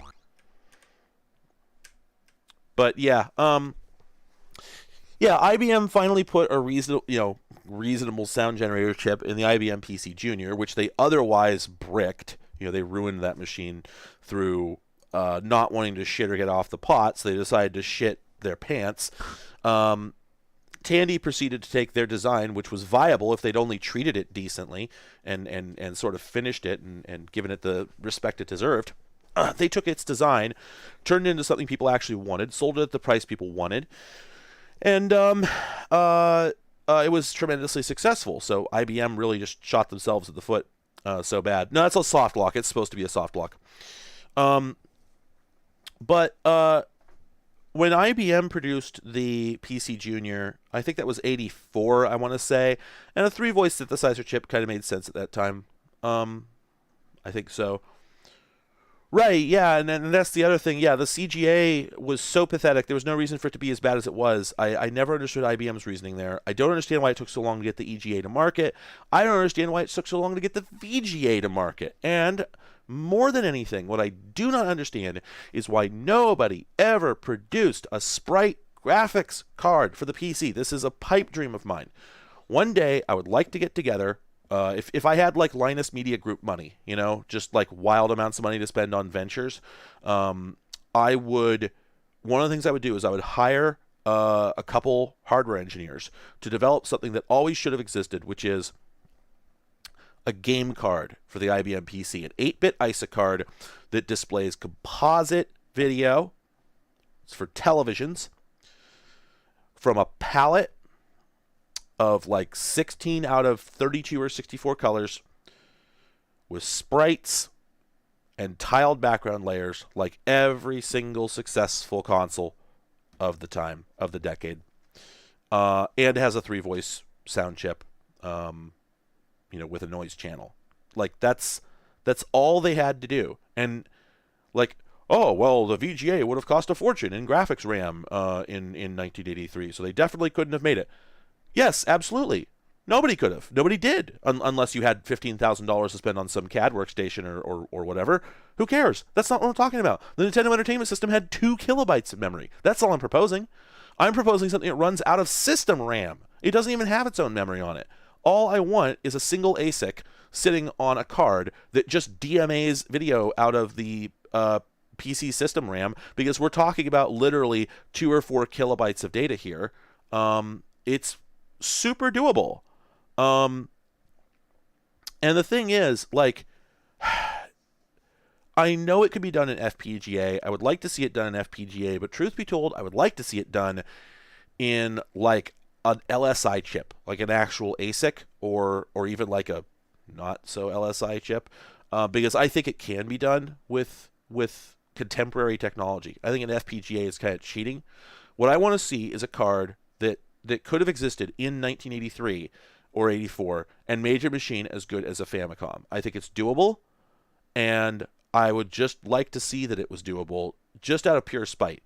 IBM was weird, but what bothers me is it was an open platform. People made all sorts of wild shit for it. The amount of stuff that came out for the PC just crosses such an incredible breadth of products, and IBM encouraged the hell out of it.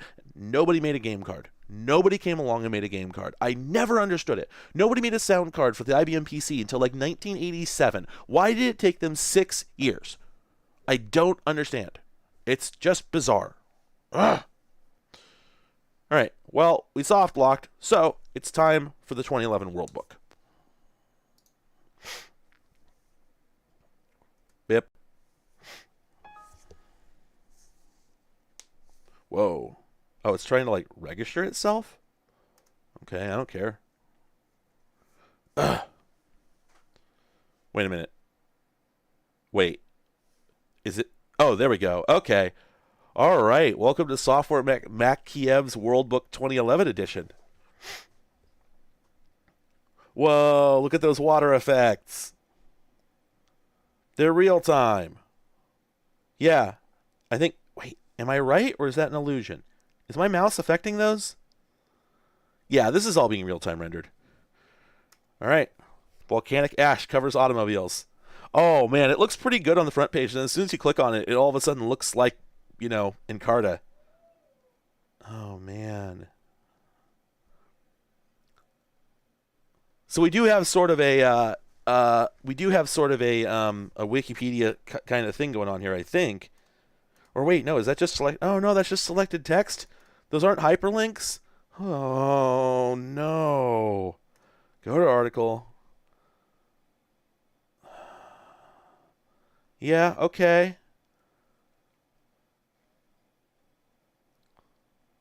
Boy. The country has many fine bays and harbors. Facts and proof about the Philippines. There they are. Okay, the weird thing about this is that I don't know that this is actually as good as Wikipedia, which is kind of shocking. Like, this looks pretty rough. Wait a minute, there's like... Oh, there's just like a shortcut if you want to just go straight to the pictures. Just look at the pictures. I guess. Yeah, okay. Why are these pictures so small?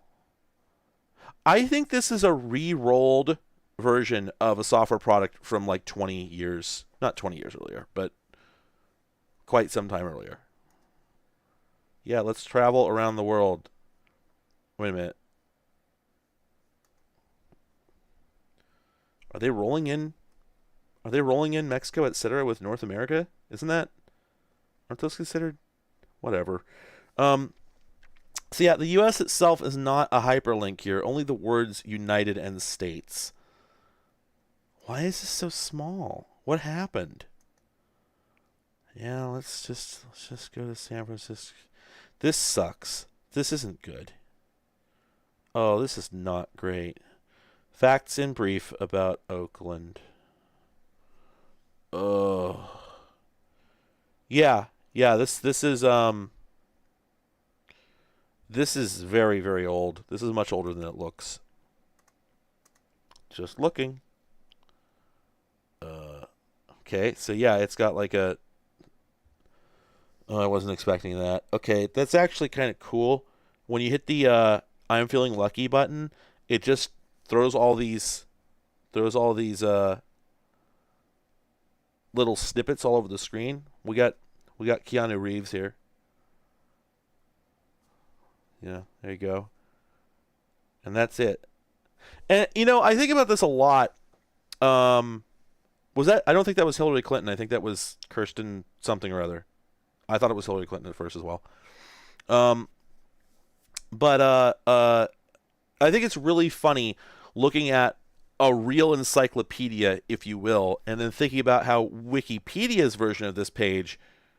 What do you think? You think this is you think it's what, 30, 40 print pages? Let's go see. I'm gonna go check. I would not be surprised if the Wikipedia page on... Oh yeah, it's enormous. Let me just hit print here, and see how many pages do we have. I was right. Yeah, the wiki page on Keanu Reeves is 33 pages long. Of that, however, it turns out that 20 of those are just the bibliography and references. So it's actually only 13 pages long. But still, yeah, we're looking at and it's 13, and we're talking 13 pages of just solid data, right? Film critic Roger Ebert took note of the film's desire to tackle difficult subjects and baseball coaching, but felt it lacked depth, and Reeves' performance was glum and distant. And to be fair, part of the, if you will, problem there is that Wikipedia has this tendency to mash together multiple subjects. Like, what are reviews of Keanu Reeves movies doing on the page about Keanu Reeves? Shouldn't it just list the movies and you click on them, and from there you can then read about the reviews? So there's probably some padding going on there, but certainly it does seem strange that they could only come up with one paragraph of information, 1.5 paragraphs of information, and then a short filmography that they did not split into unique, separate lines. Like, just like, really, that's all you can do. So yeah, I think this is a very, very old product. And let's just confirm. Yeah, that's Kirsten Gillibrand. It has Hillary Clinton energy. But yeah, just roll that again. Arthur Ashe. Let's see what this article even contains. There's almost less information here than there is about Keanu Reeves. Okay, so we have a thing called time frame. Obviously, this is not a good interface. Give me the year 20. Pliny the Elder. This is all the information they have on Pliny the Elder? Are you kidding? Pliny. Apparently it's Pliny. Well, at least... okay, I'll give it that, because I bet if I go over to the wiki page... even assuming it's correct with that pronunciation. But let me go to the wiki page. Yeah, so... I don't know if this is correct, but at least it says Plin E, whereas the wiki page has some IPA pronunciation on it, which I don't know how to read, and I'm never going to. However, let's also look at the wiki page. How much info do they have on Pliny the goddamn Elder? I'll bet this comes up to at least 60 pages. Wait, what's going on here? Wow, okay, I guess that makes sense. So there's 9 pages of data on this article on Wikipedia, but the total print volume of it is 13 pages, because there's about 1/8 as many references on this wiki page as there are on the one for Keanu Reeves. It is extremely not surprising and very funny that the Keanu Reeves page is so well cited, just has gallons and gallons of links to, live pages probably with information about this guy. And the one for Pliny, I guess. Pliny. I can't imagine. Is it really Pliny? This is killing me. Pliny the Elder is literally 2 pages of references and bibliography. Right? That's the difference in how completely unhinged Wikipedia editors are about different subjects. But anyway, yeah, this one, both of them are considerably larger than this article here. This is just so bad. What does surf do? What if the web had existed since ancient times? My God, the Equestriad energy here is incredible. Oh no. This is an interesting idea. This is a remarkable concept. And it is a web browser.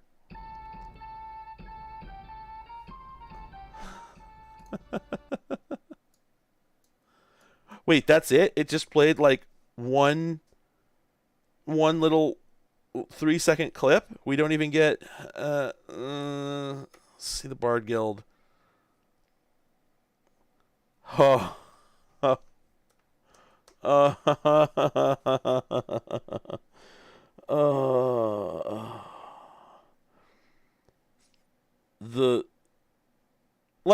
Okay. The thing that's, you know what? This has to be very, very old, because nobody would make, anybody making like, what if the web existed in the year 1000 in 2011 would not have made it look like this. Try and get a web developer in 2011 to make something that looks like this. Alt F4. This, can you believe we waited like a half an hour to the point where we had to go play another game in order to see all this? Good Lord. All right. I think I need some dealing with conflict and confrontation. This says it's an interactive CD-ROM. I have the very strong feeling that all this is a bunch of video clips that you can click on in a hypertext menu. I picked this up solely because I thought that it might be ridiculous. So it's probably going to be, it might be upsetting. I don't know. Well, my mouse cursor isn't moving, so if I'm lucky, it's a virus. Skillsoft. Aren't they still around? I feel like they're still around. Oh, man. How much you want to bet all the graphics for this are just JPEGs sitting in the root of the drive? Not the root, but anyway. Oh, no, that's just for the installer. Okay.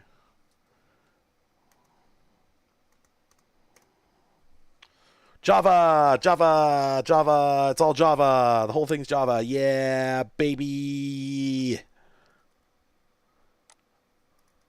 Output. Oh, my God. Oh, this is rough. I'm betting this whole thing is just a web browser. Please enter your user ID. Oh my God, really?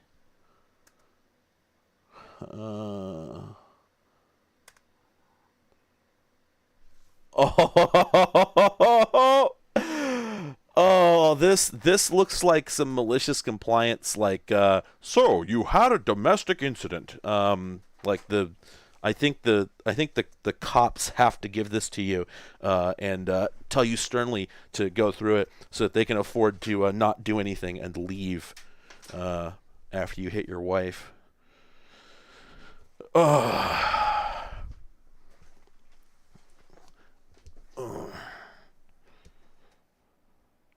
We can take the accelerated path. Okay, let's see. What are we doing here? I didn't expect this to be like remarkable, but I just wanted to know what kind of janky it was going to be.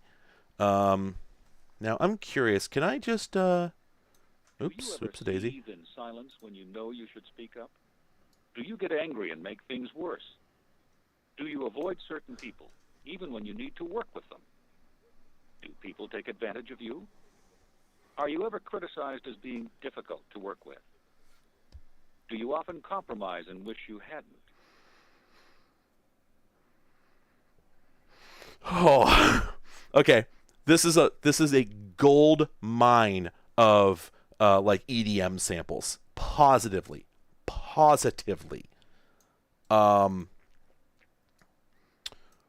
There's definitely some juice in here. There we go. Fix that webcam exposure. Actually, can I push up the gain just a touch? No? Okay, well that's fine too. Whatever. Alright. Oh. If you answered yes to any of these questions, this series is presented from the point of view that the strategies this series offers are simple enough. Psychologically sound, they're proven to work in many difficult situations. In fact, look at these. You will recognize many of the conflict situations spoken about as ones you've experienced. You can measure your own ability to look at these blistering graphics. Your skills.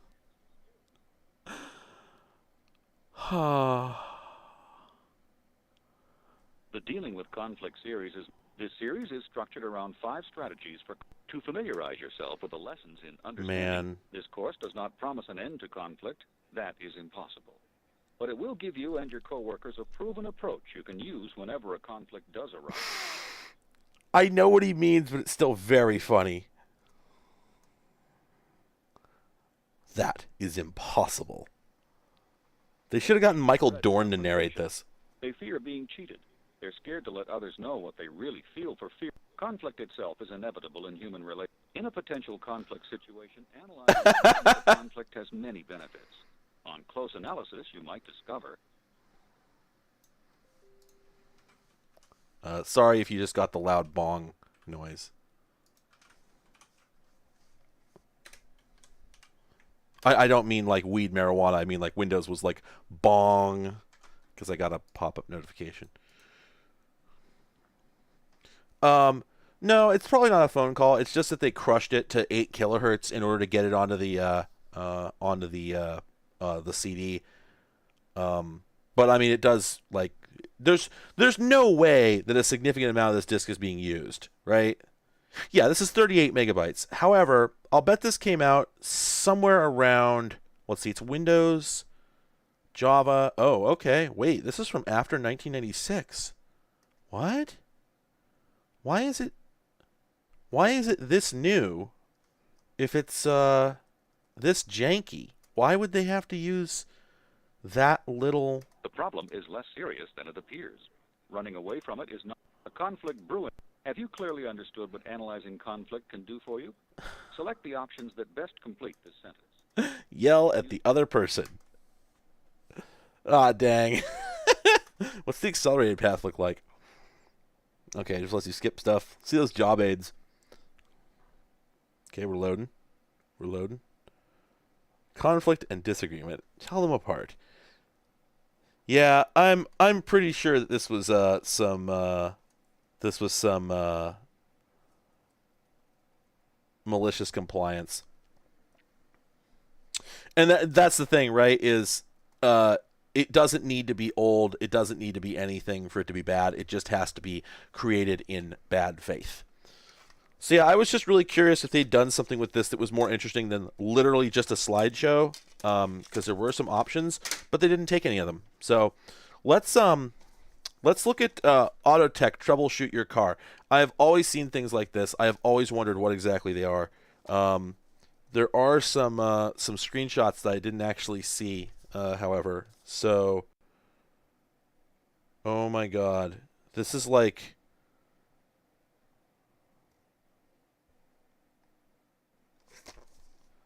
This is, I didn't see these screenshots when I got it, and I think I actually know everything I need to know about this program now, and I'm not even going to bother with it. It's super boring. Let's look at the Microsoft Home Wine Guide. Bonk.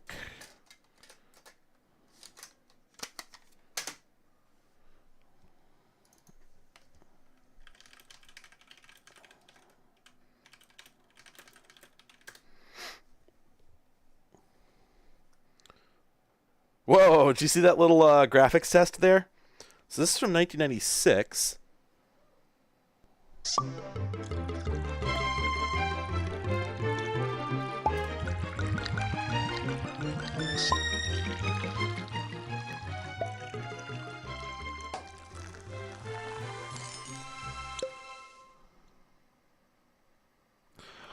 Oh no, I can't own this. This is too white.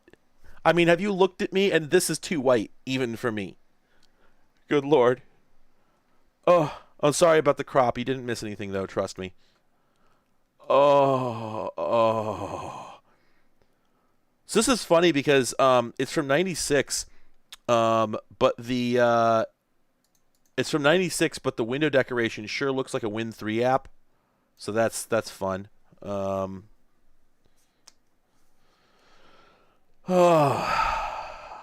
So I think like this is the Microsoft Home Microsoft Wine Guide, but I think what this really is just a Microsoft packaging of an existing product.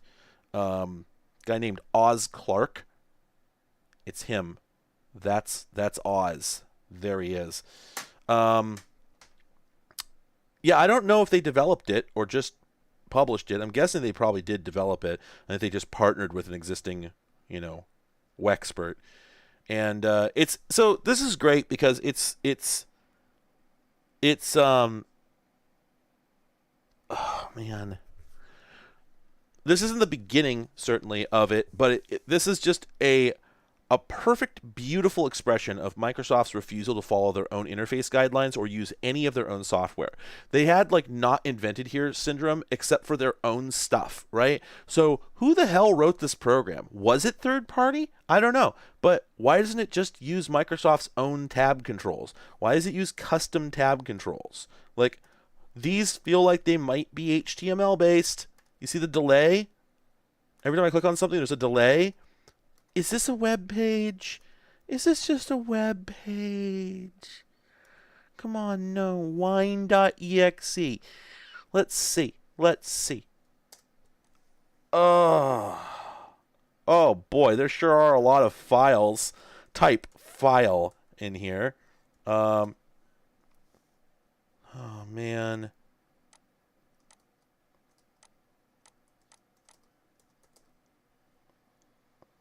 Like I'm guessing, I like Microsoft Multimedia Catalog. This is presumably.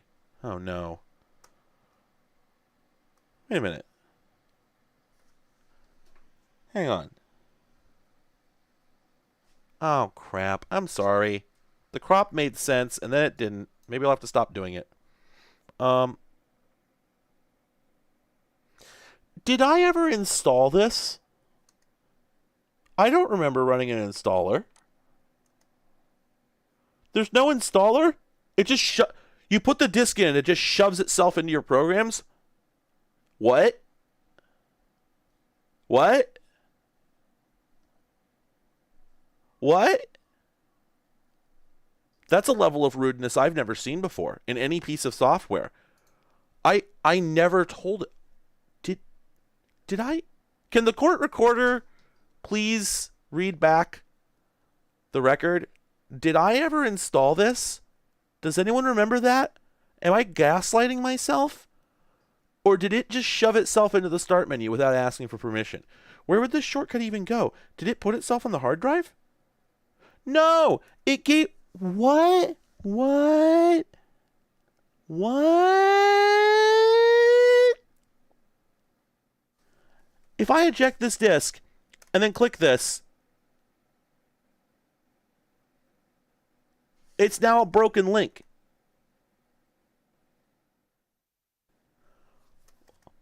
What? What? Who would do that? That is so intensely rude. I mean, yeah, you could. I don't deny that you could, but you certainly shouldn't. Well, let's get that wine selector. And then it just reverts right back to Windows default controls, which now look out of place because they designed the rest of the app with custom controls.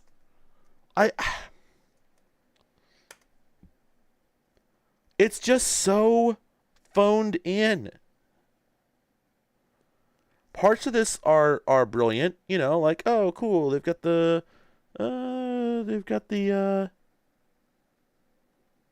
yeah, that's what I thought. I was pretty sure. It just shoved itself onto my computer. That's incredible. Show me those selected wines. Add to custom list. Okay, so wait, so this is in my custom list, right? I'm going to close that. Okay, it's still there. Okay, so let's close the program. And then it asks, okay, so it does ask if you want to save it. You do have to save it somewhere. And it's just a plain old text file. Good Lord. This is the most basic ass software. And it's also very rude. Oh no, it's doing it again. And yeah, and of course it just contains, you know, some video because, like, yeah, I don't know. I'm trying to imagine like who would use this and what they would get out of it, right? The first thing you do when you're tasting wine is to look at it. Now hold Now as to spin the CD-ROM. the glass by the stem and get something white so that you can look at the color against a white How about you, background. bud? You can see whether the wine's clear or hazy, and you can get some clues as to the character of the wine. Okay, so this is a thing. I've been talking about this for some time. That back in the day, everyone looked at the computer and said, like, "Oh, I got to use this." There's a story. From Joel Spolsky, who some people like and some don't. From his blog Joel on Software. He's I think it's called a Tale of Two Companies or something like that. And it's about the time he worked at Juno, I believe, and then the time he worked at Microsoft. And a lot of it had to do with just the purpose of executives and managers should be to make sure you can do your job well, not to go sticking their fingers into everything and making everything about themselves. And so the story was mostly about that. But there is a passage in this story that's remarkable.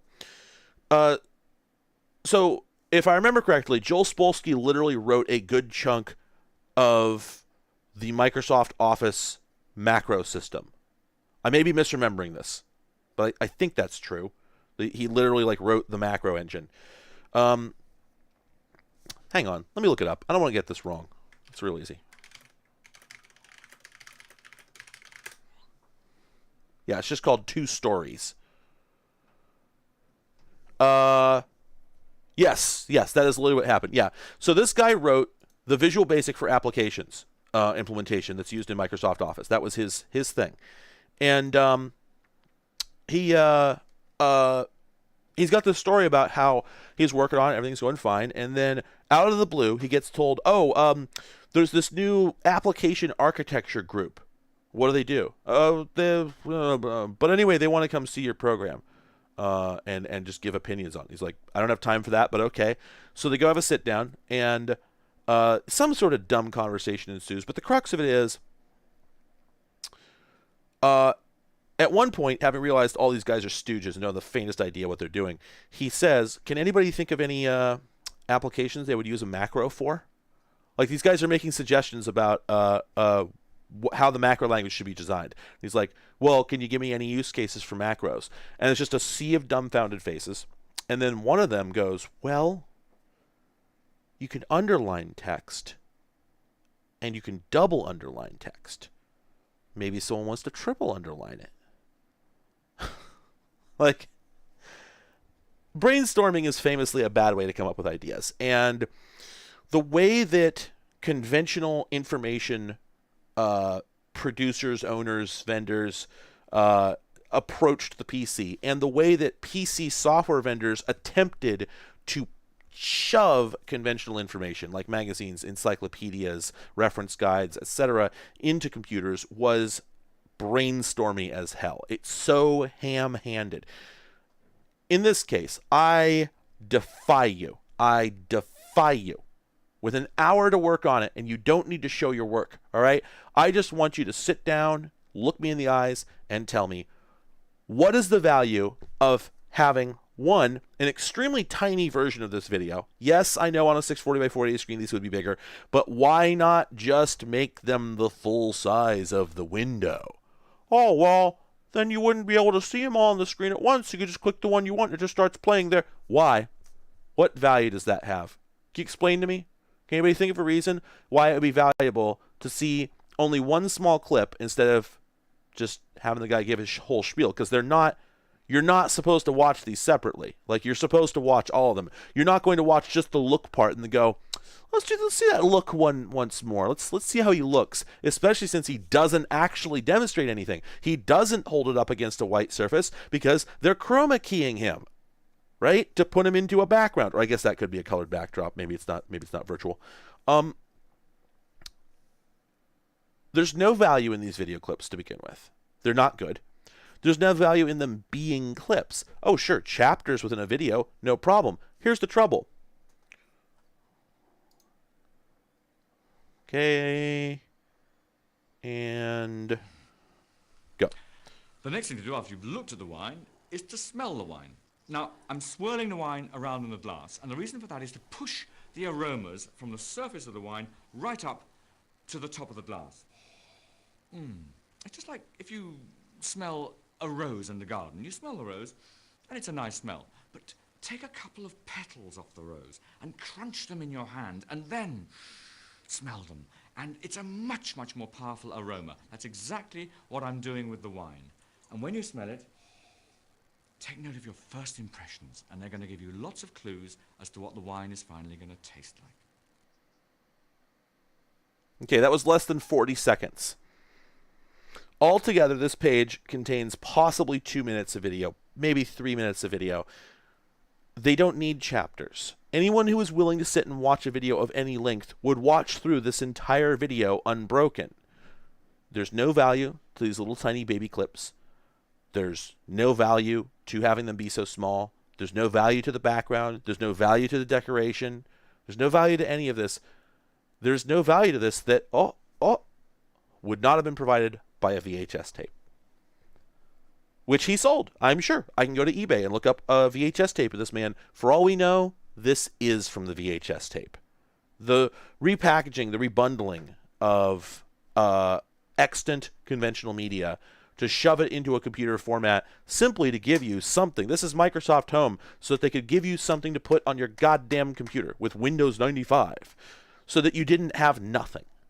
Because, and this is a theory I have had for a long time. I talked about it in the reviews I used to do of the Big Blue Disc, that I firmly believe that the reason soft mags like the Big Blue Disc came into existence is because people were buying computers, and then 6 months or a year later, they're looking at it forlornly because they spent $1,500 or $3,000 more likely dollars on this thing and reserved a whole table for it. And you know what it's done since they bought it? Nothing.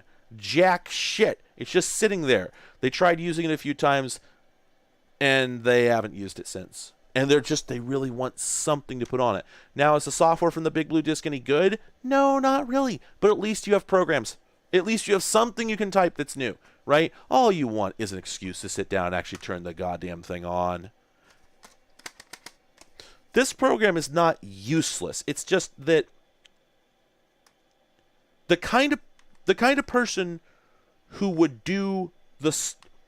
I don't know what to do with this. Do you know what to do with this? I don't know what to do with this, right? So for a beginner, this is useless. I don't know what region or grape variety I want. I have no idea, right? So as a beginner, this is useless. And an expert would never have anything to do with it, right? They would just buy the book, especially because they're going to want to update the book. And updating a book is far more likely to happen and far more likely to have an established system than software. So, of course, I'm sure Microsoft never made another Microsoft Home wine guide. The question is, why'd they make it to begin with? And I think the answer is simply brainstorming.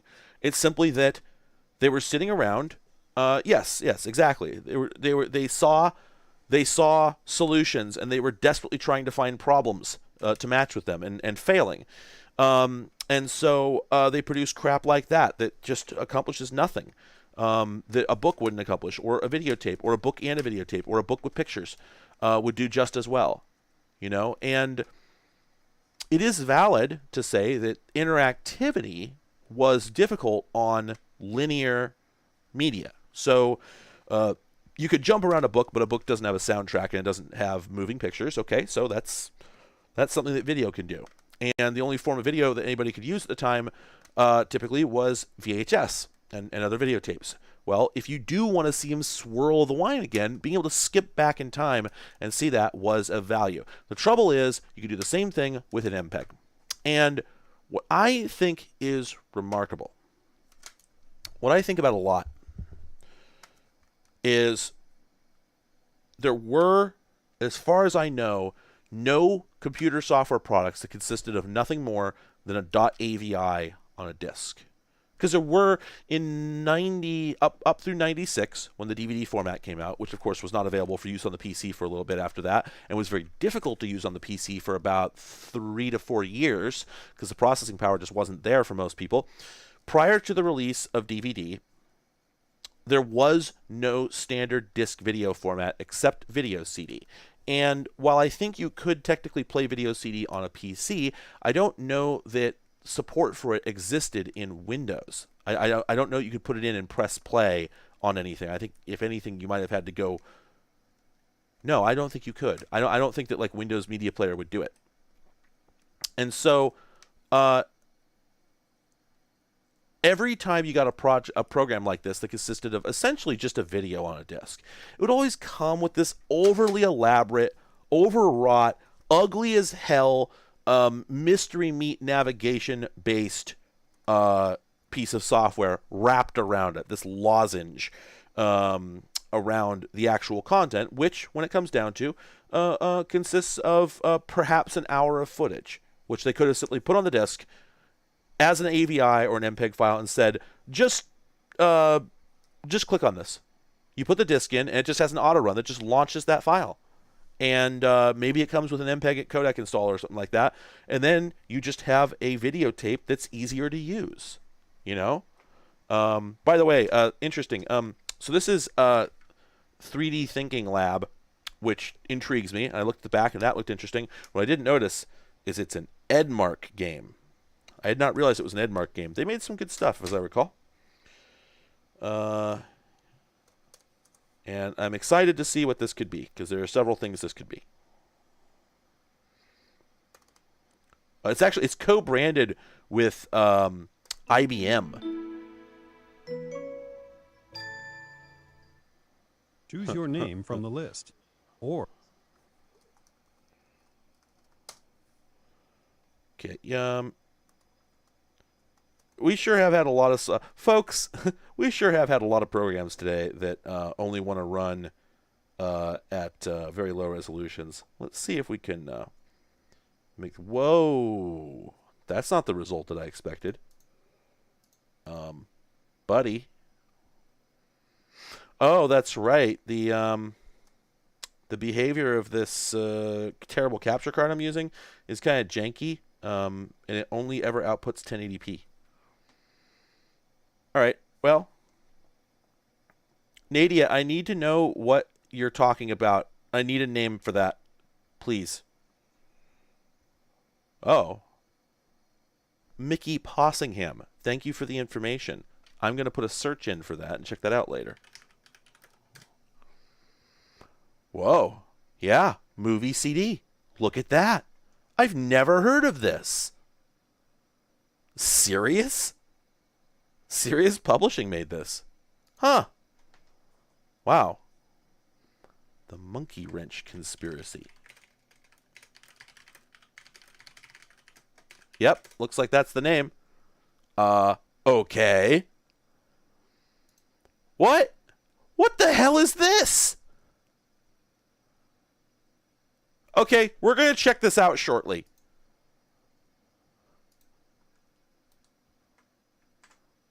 Can I? I've never heard of this. Can I get this on archive? Anybody put it up there? The Monkey Wrench Conspiracy. Name. Okay, it's not on archive.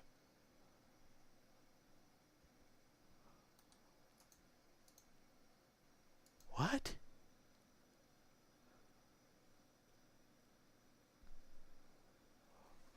Okay, here's a description from a website. And I don't know exactly what's going on here, but I'm going to read it to you verbatim. The Monkey Wrench Conspiracy mod is in quotes, so wait. Sorry, hang on. What? Okay, no, sorry, never mind. Anyway, the Monkey Wrench Conspiracy mod puts you in the role of an intergalactic secret agent dispatched to deep space to rescue the Copernicus station from alien hijackers. It is a complete tutorial for a complex technical product designed to teach industrial engineers how to use new 3D design software. I'm sorry, what? I'm sorry, what? I'm sorry, what?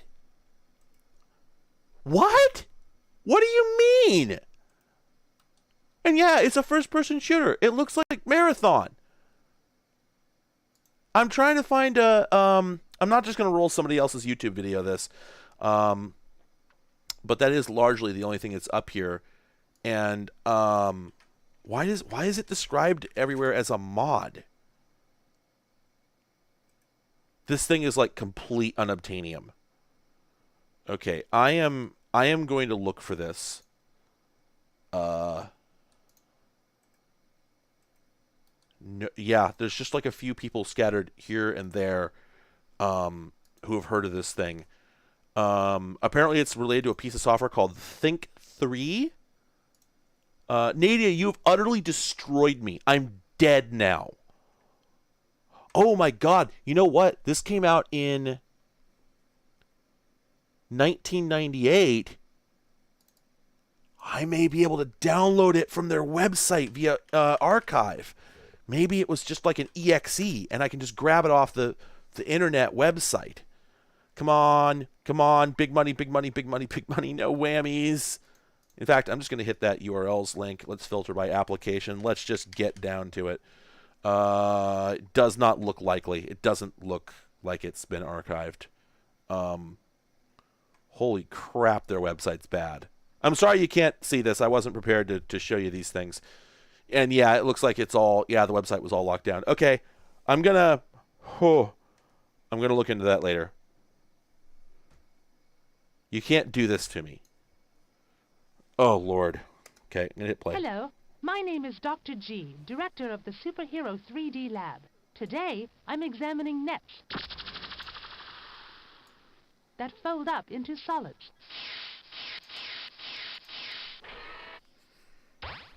You're here to assist in this crucial endeavor. Those stock flash sound effects. Does this net match this solid? Click yes or no on my computer console. So what I like is that, yes, I know it does, but... Oh, wait. Oh, you can turn it. Okay. Oh, okay. Yep. So that's actually being rendered in 3D. I was thinking it was going to be... pre-rendered. Excellent evaluation. Does this net match this solid? Whoa. I don't know. No, that would be a cone. Wow, the little golf clap. Does this net match this solid?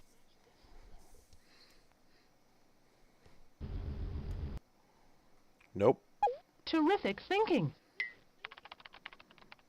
Congratulations. Does this net match this solid?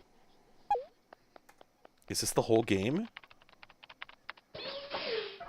Does this solid match this description? Boy, can you imagine? Like, what age is this for? Ages 8 to 12. Can you imagine any kid putting up with this? Even at this point, I would have, like, checked out. No. Pet, pet, pet, pet, pet. Does this solid No, match there's people this saying the Monkey description? Wrench Conspiracy is a Doom mod, but they're wrong. It's not Doom. I looked at it. It's not Doom. Yeah, I knew what 3D shapes were, but I would not have bothered with this. Awesome. And Like, I would have punched out really fast. does this Oh. which one Oh, of no. these nets best matches this solid? Outstanding observation. Which one of these I think nets that explore best button down matches there is this probably what I solid? want. Huh.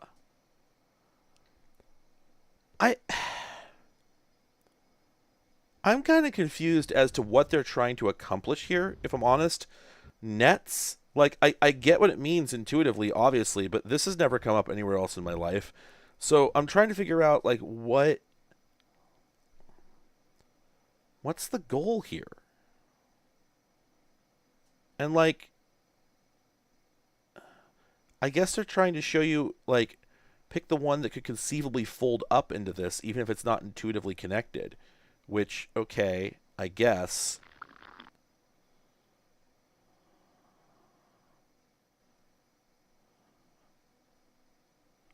And, like, I'll admit, I have a hard time with this. I guess it's that one. Yeah. Which one of these nets best Like, okay, I get it. I see what they're doing. The trouble is, as a kid, as soon as I discovered that every single question is exactly the same and it's just different content, like there's no... Whoa! What kid would sit still for this?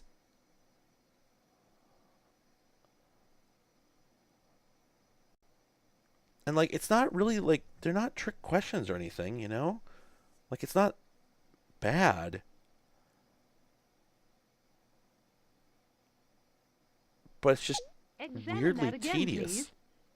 Yeah. Okay, Excellent let's try work. this explore button. Let's go to the design lab. Want to know why I really love my job? Just watch this.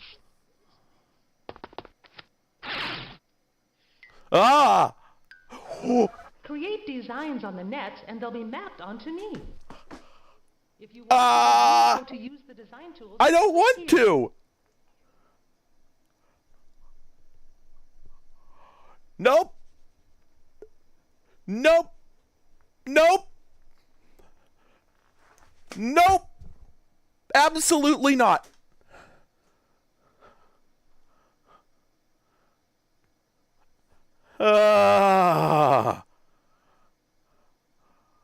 This is genuinely disturbing. I don't wish to touch you, ma'am.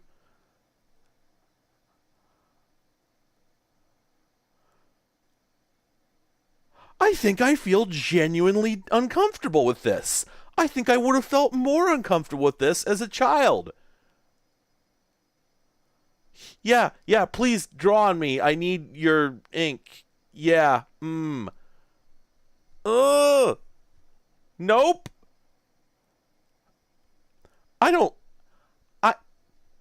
This is bad enough. I don't like the two eyes staring at me that like grow eyeliner only when she blinks. This whole thing bothers me, but I am terrified of what's going to happen if I actually draw on her. Please don't say anything. Please, I beg you.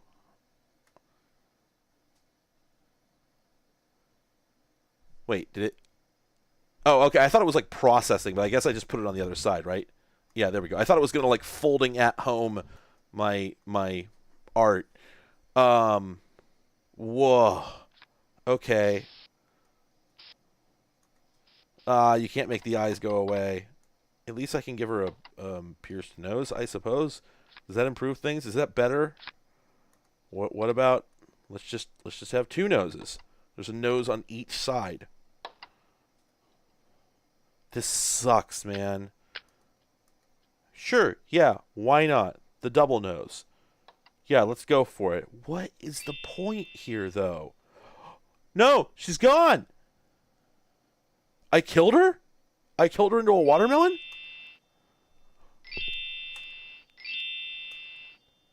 No! No! No! No! I don't like that!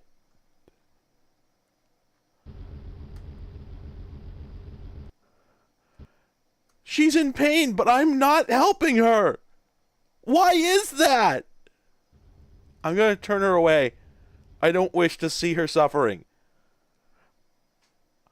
I'm not joking. It's not a bit at all. I actually think this would have seriously disturbed me as a child.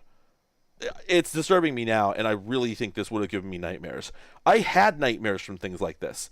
What in the dick is going on? What in the blue hell? No! That one's worse! There's no fixing it. It just keeps getting... Every time I press this button, this is the Monster Factory similar face Dark Souls experience. Every time I press this button, I look away, I look back, and it's something that looks like the cloning vats malfunctioned and they didn't get the kill chemical in before it opened, and now it would be more wrong to kill it than to let it continue living. But you still quit your job at the laboratory and you still think about what you did. That one's okay. That one's okay. That one's okay. That one's okay.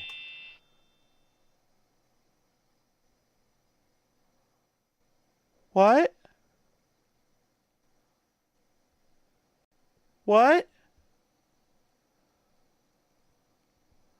What? What does that mean?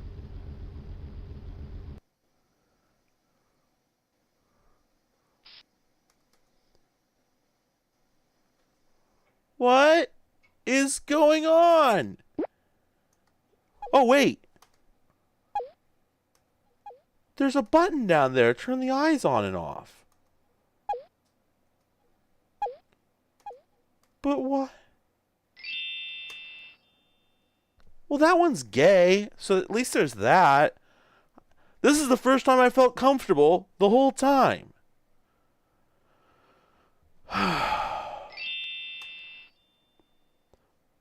Not sure what that's supposed to be. Not sure what that's supposed to be.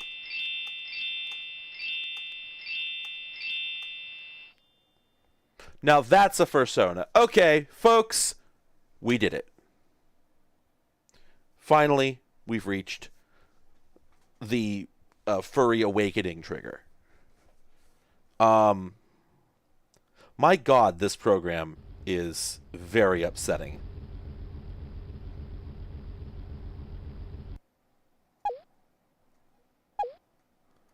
Can we change solids here? Oh no, it always resets it to the terrifying eyes. Base colors. Okay, we can save and open. And then... Yeah, so like I'm down to clown with the idea of a 3D drawing app. Like that's fine. That's pretty cool. Oh, you can even draw in... Okay, you can draw in transparent too. So you can actually like... That's weird. How am I doing that? Oh, yeah, there we go. Okay, yes, there's a T. There's a transparent option up here. So we can actually do... Can we do filled rectangles? How do we do a filled rectangle? Can we not? Really? No filled rectangles? That sucks. Who would do that?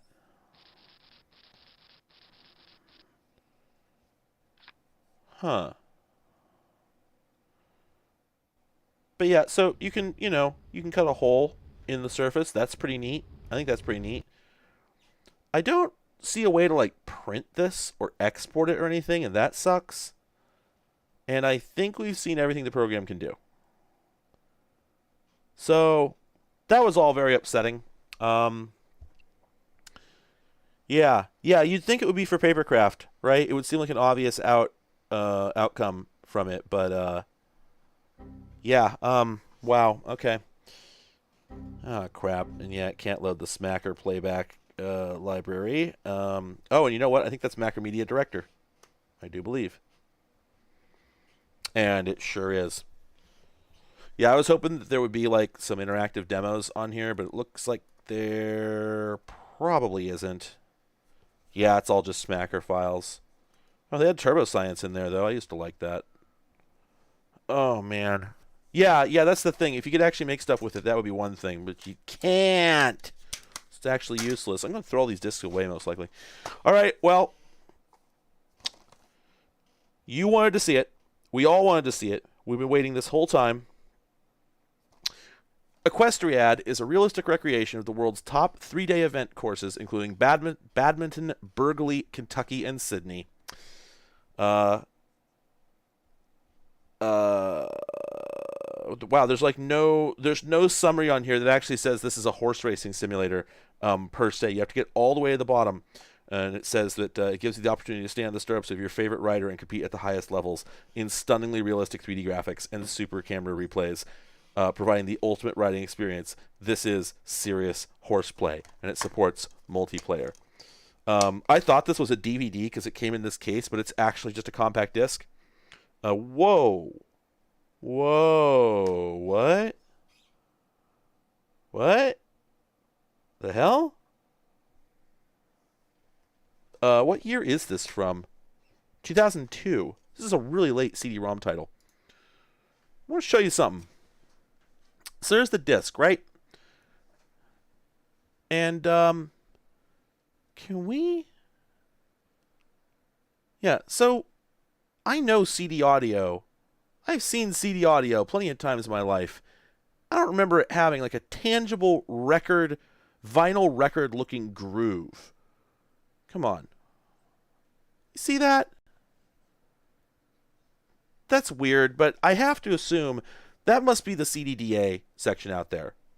You know, it looks like it's just a couple tracks. It's not a CDR. This is a pressed CD. I just didn't expect it to have what looks like vinyl grooves on it. Anyway. Okay. Let me fix the cropping here. Oops, that's the wrong damn. Get ready, everybody. Get ready for an exciting game installation stream. We about to do some installing.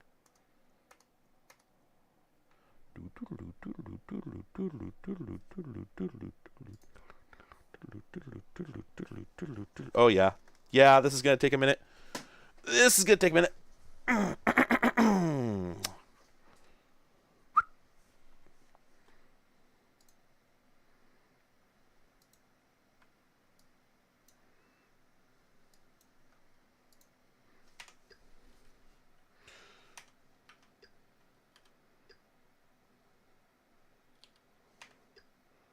How do I... Ah, there we go.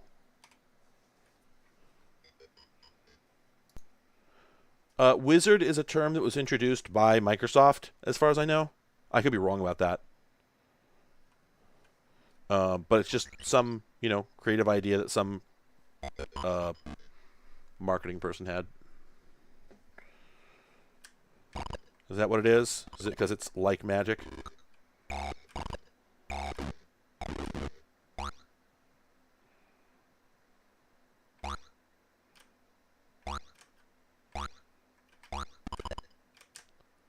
It's just weird that, like, wizard and not, I don't know, robot?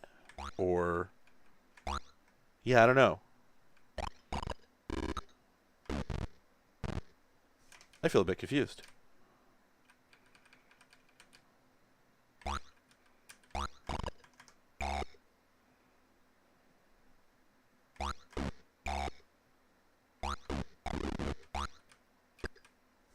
I feel less confused. It doesn't say not confused. It just says less confused.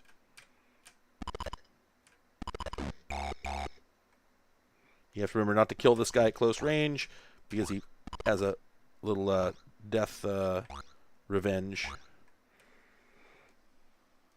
Installation Buddy would be a much better name.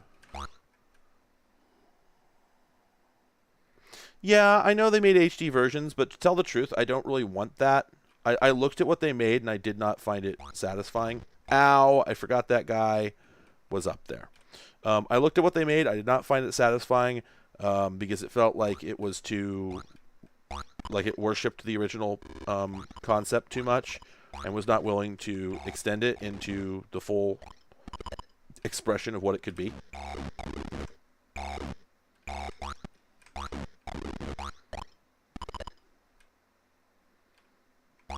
Personally, all I ever wanted was better graphics and sound.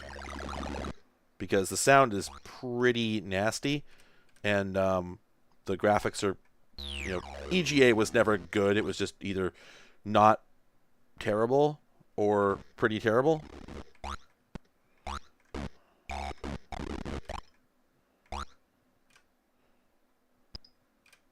Okay, now, I believe what I'm supposed to do is to go up here, there, and then jump. There we go. Now, I only have one hit left, but I think... There we go. I actually reached the end.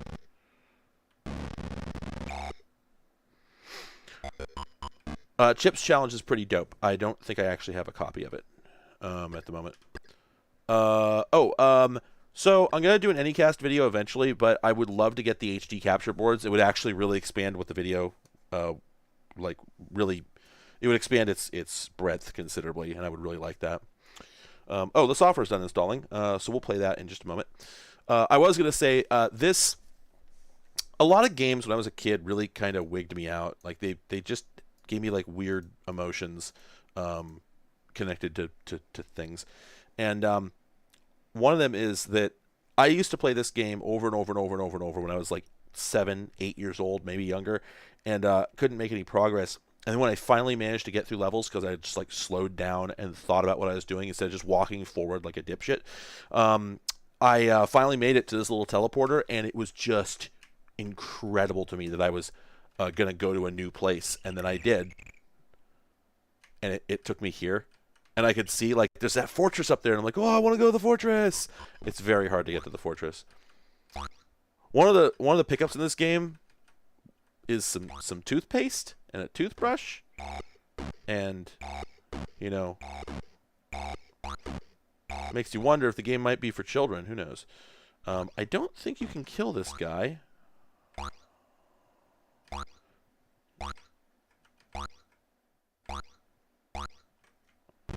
Ow. It's really hard to jump in front of that thing without... Alright, well, anyway. Island map. There we go. I finally died. Congratulations. Oh. Yeah, if you see one... I'm not actively looking for those cards right now. If you see one that's a good deal, it would be cool if you could throw me a link in some way. Some sort of notification would be nice. But it's not at the top of my priority list right now. All right, Equestriad 2001, if the game will even start. Is the game... I don't think the game is starting. Oh, no. Yeah. Microsoft installer is still running. Oh, my God. They did one of those weird CLS ID... It doesn't point to a program. It points to a registry entry that points to a program. A few companies did that. I never knew why. Okay, so what engine are we using here? Okay, so... Wow. I try to launch it. It immediately shits the bed. No. No way. No way. Holy shit. Okay, so I'm going to tell you what just happened here.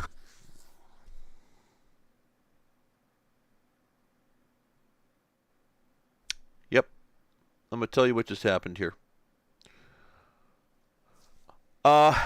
So back in the 90s, I was in a very famous TV show. This is horsing around. I should put the chat on this layout. Hang on a second. Let's get the chat. Copy. Paste. There we go. So,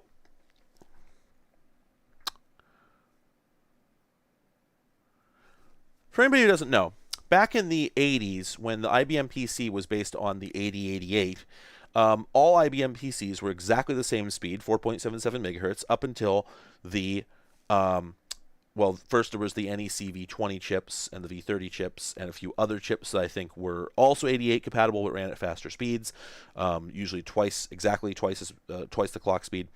And then the 286 came out, the 386 came out, and so on, and PCs started getting faster.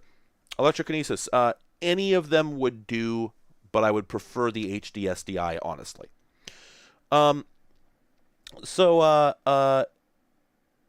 Computers start getting faster, and the problem is that the way that games used to work is they would figure out how fast to run by literally just doing nothing for a certain number of cycles before making the next decision. And so on a 4.77 megahertz CPU, you would just, as a developer, you would just test and find out that you had to loop for 30 million cycles or something in order to wait 3 seconds, or that every frame was exactly 20,000 cycles or whatever the hell it is. The problem is that when you go to an 80 to a 286 or a 386, it's much faster, in some cases orders of magnitude faster. So when you wait 20,000 cycles, you're actually waiting 1/10 of a second instead of anyway, everything runs much faster. The game runs much faster. That's why the turbo button used to exist on your 386, 486, I think even maybe Pentium. When you pressed that button, it would drop your PC right back down to the original 4.77 megahertz. And that would allow games like that and software like that, because there were some programs that were affected by this, to run at the speed it was designed for. And that was bad enough. There's a lot of software that's unusable because it runs too fast on CPUs other than the exact one it was designed for. And not always just 8088 software. There was software that came out for the 286, the 386, where the developers were like, wow, this will run slow as hell on an older CPU, But we're not going to do anything about that because there's no way to avoid it. So it's just going to run slower. And if you want to run it that way, then great. But they never considered what would happen on a faster CPU. And part of the problem is that there's no built-in way to find out how fast the CPU is. Up until, I want to say, the Pentium at least, maybe the Pentium 2, I don't think CPUs had a register where you could ask how fast the chip was, at least expecting an honest answer. So there was no way to compensate for faster CPUs other than, I think what they did is they would basically use the system clock. Games started compensating for CPU speed by basically they would pick a moment, save the current timestamp, and then they would just start incrementing a number as fast as they could, and then when the clock had gone up by 1/10 of a second or whatever, then they would stop. They would count how many cycles how many instructions had executed, and then they would divide by that number to find out how many cycles was 1/10 of a second, and you could then use that to time the rest of the game. So the real-time clock provided a reference point. It's the only reference point that software had. The problem is, once you got up to like Pentium and Pentium 2 class machines, they were so much faster than anything that was imagined when the software was created that they would overflow that variable instantly, or the time would elapse so quickly. Because that's right, I'm sorry, I think it's the other way around. I think it's that they basically they increment a number by 10,000, and then, or whatever, and then when they're done, they check the clock and see how much time has elapsed, and then they can divide by that. Well, the problem is, the amount of time became 0 because the CPU started to execute so quickly that the number of seconds it took to complete 10 million cycles or whatever was 0. It wasn't even 1/10. It wasn't even 100th of a second. So it registered as absolutely nothing. And now the game has nothing to divide by. So it instantly throws a divide by 0 error and bails. Well, in this case, what we seem to have going on, if we look at this, we have a integer overflow. And if we look at the call stack, it's the CPU speed function that's causing it. Profile CPU speed. So almost certainly that's what's going on here. Now, this is stupid. This is completely stupid because this is going to be a direct 3D game. Like, this is from 2001. This is going to be a fully 3D accelerated title. There is absolutely no reason to do this. You get the CPU speed by asking for it, or you get it by using VSync. You ask for the beginning of each video frame, and you time off of that because those are real world things that don't change. You can rely on those. So in this case, it looks like this company, God only knows who they are, who made this. IR Gurus Interactive. Good Lord. Well, anyway, gogallop.com/gamesgalore is the URL for this piece of shit. And yeah, it's a DirectX 7 game, but it comes with DirectX 8, and yet it doesn't use like the VBlank timing to time the game.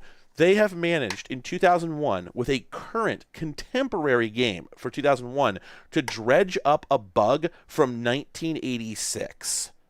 This is the most incompetent piece of software I have ever seen. I am just wait, so did running it again fix it? Hang on, let me check. Was there any special? No. Is this going to work now? What is going on?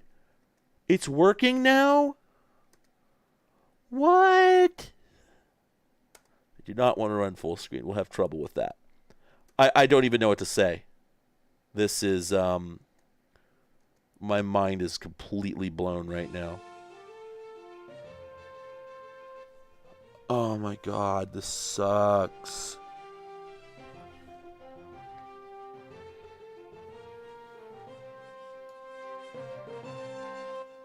Folks, it's time for horses.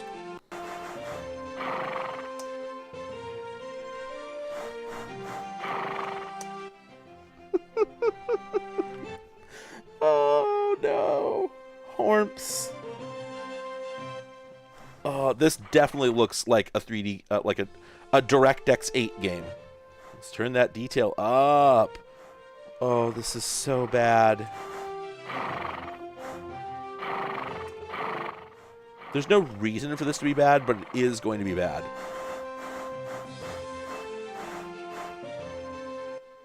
Oh, wait, we have a mouse cursor. I didn't even notice. And we can choose between the whip, which just sort of wobbles, and the horse, which is a terrible cursor. Look at that. You know what that's pointing at? Or Starfire?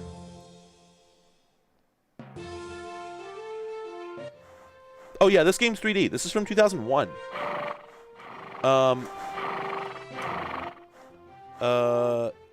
No, I applied changes. That saved the settings. Cheats. Wait, there's... Oh, I guess it gives you cheats while you play. Wow, this is rough. Right, hang on a second. By the way, the engine for this appears to be something called Mercury 2, I think is what it said. So you can put that in your pipe and smoke it if you want to look up what the hell this is.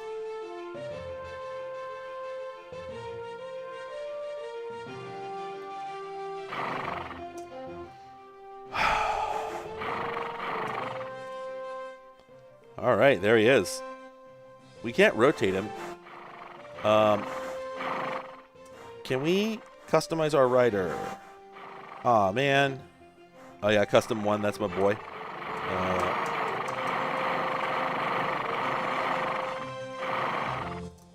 Incredibly. I actually am loving the wireframe horse in the background. I'm just seeing this now, and that's really sending me. The wireframe horse is... Ah, yes. And leading the pack, we have Snowflake, written by Custom 1. I just realized that font at the top is custom. It's not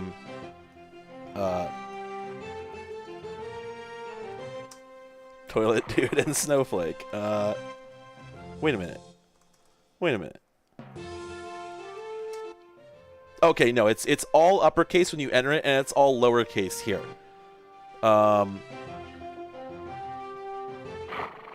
This is incredible. Wow, yeah.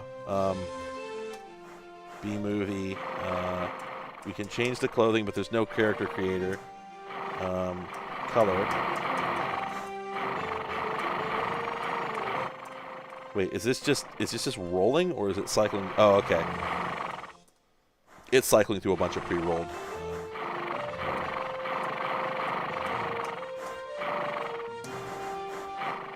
Slot? Oh, I see. Okay. All right. Well, we'll. Oh, Heath Ryan. I thought it said Health Ryan, and I was really confused. Can I reach over here and wait? Can I not? Do I not get? Oh, there we go. Well, wait. Where's Custom 1? Where's B-movie? What the hell's going on here? Why can't I pick B-movie? This game sucks.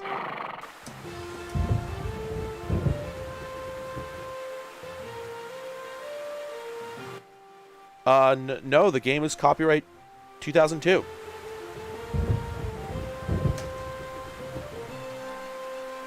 A beautiful arena.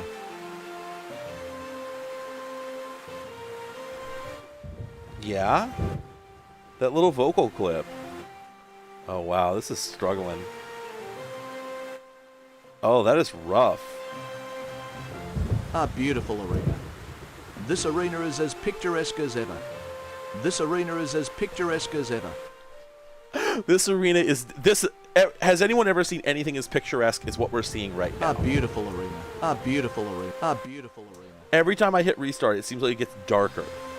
Quite heavy rain All right, let's falling start. now, and the ground will be very slippery.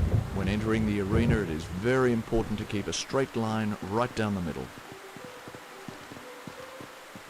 Ready to salute the judges. The judges will be keeping a close eye on every movement during the test. It's interactive. It's fully interactive.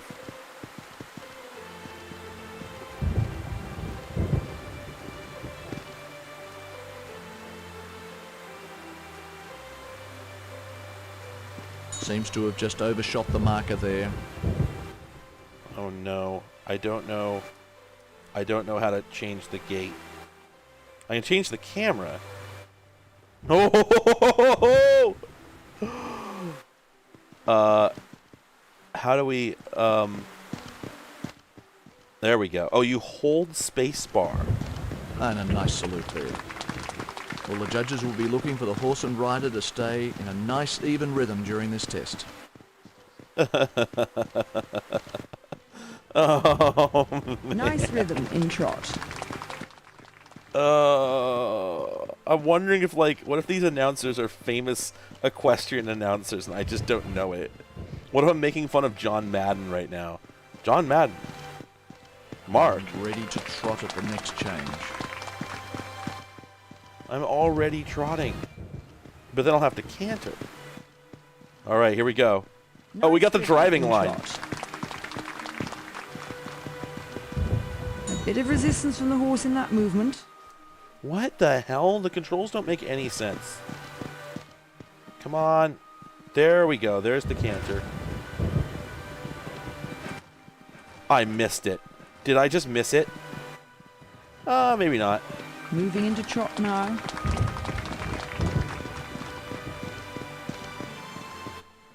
John Madden. Ayo. Ayo. Oh, the camera physics. Oh no, they're not good. Wait, this camera just orbits you constantly? Fair performance on the trot. Moves into walk. Oh, this isn't good. Now this is video games. I don't think I've ever seen video games quite this hard. Lovely Salute in rhythm wrong walk. spot. This is video games. This is such a good horse, so aware of the job at hand and so concentrated on the dressage test.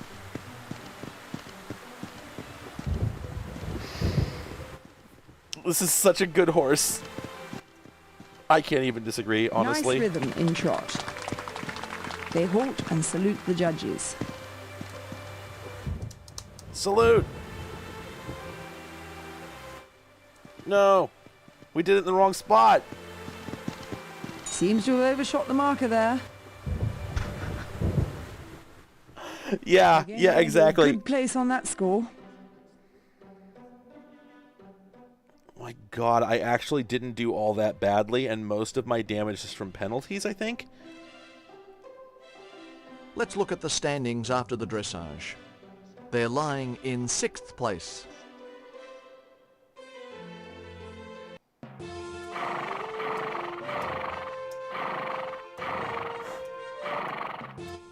Let's do that cross country. Let's go, let's go, let's go, let's go, let's go.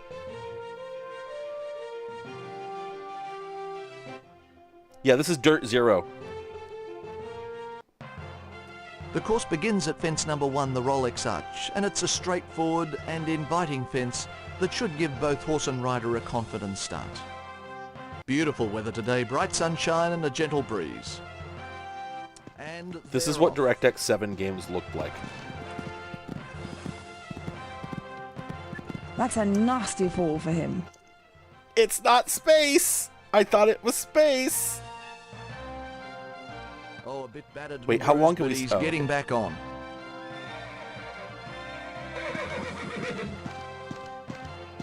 Well, these two are... Oh, trouble there. Yeah, I'm gonna have to go find out because I do not know how to jump. Okay, what do we got here? Reset horse! Reset horse! Reset horse! Reset horse! Reset horse! Special left, special right. Okay, yeah, so that I was doing it right. Let's go to badminton. A lovely sunny day today. Why do you start out pointing to the Out side? of the start box and away. Oh, that's a shame. He's had a nasty fall. Why? Why? A bit why battered and bruised, but he's getting back on. That ass, honestly. Gets over it Jump! that time. Jump! Holy crap. It's so broken. Yeah, the jockey's ass is just like dat ass, honestly. Going along at a good gallop.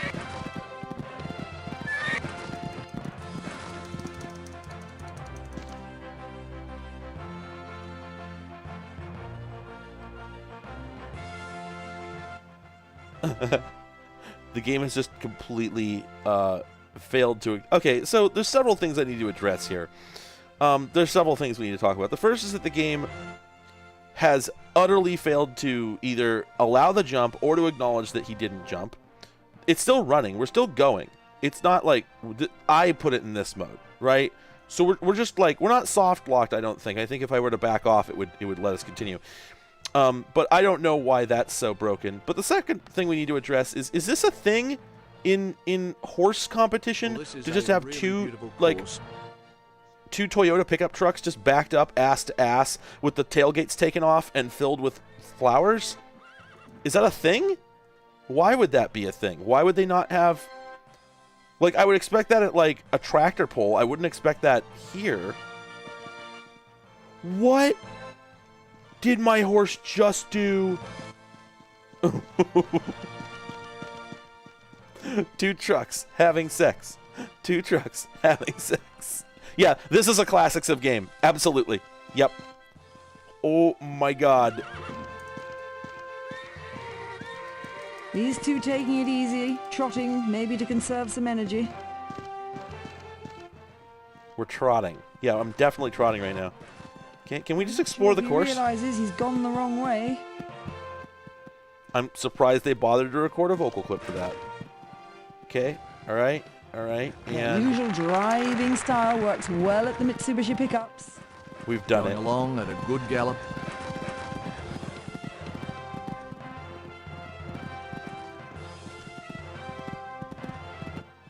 At least the horse actually, like, tilts when you turn. That's not easy, you know. What the hell? Wait, hang on. Going at a What good gallop. is this mess?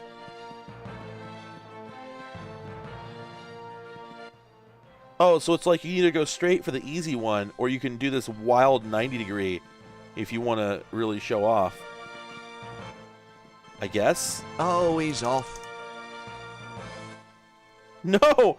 What happened to my horns? And he's What getting on back earth? They seem to have stopped there. Oh, trouble there. He'll be furious with himself.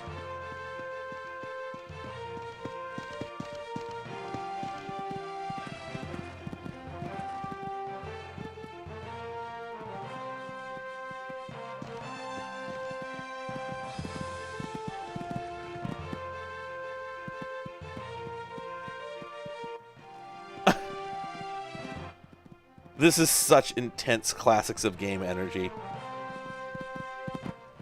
Right, come on. Such a shame.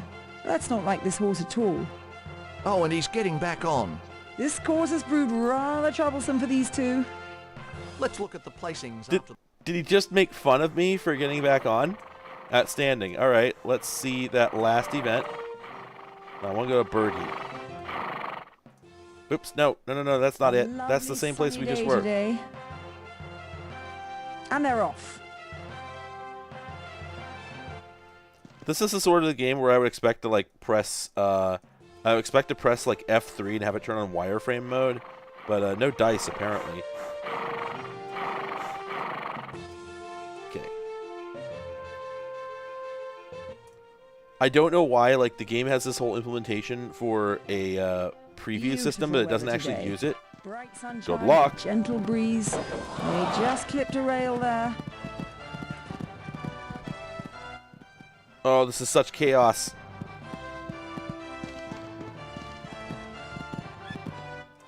Yeah, that is Mitsubishi, isn't it? Wow.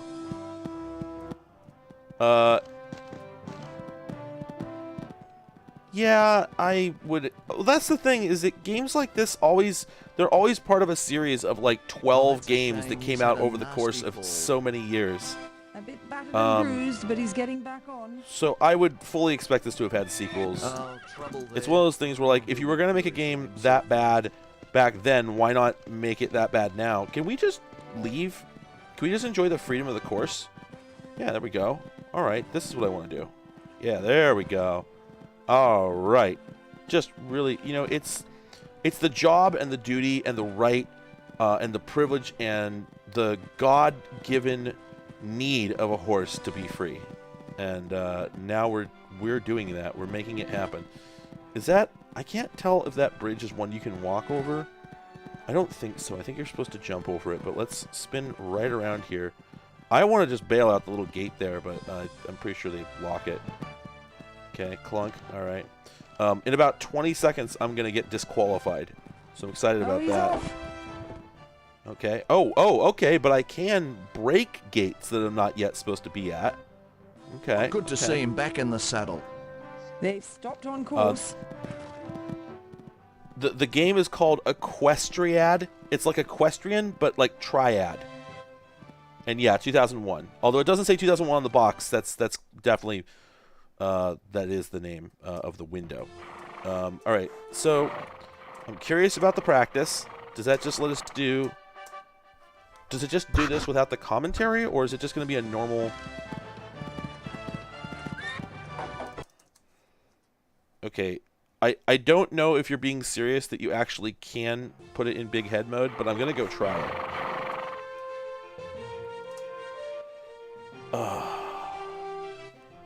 Wait, so you're serious? But that didn't work? Okay, that one worked.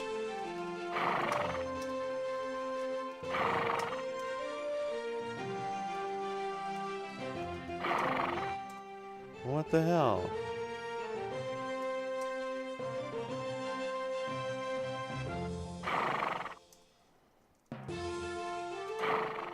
What on earth?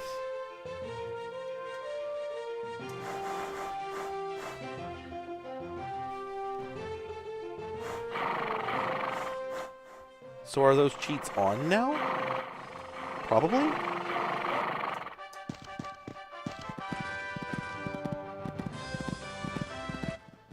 Oh, wait. Oh, no. Oh, there's... Yeah, okay. They're taking effect. For sure.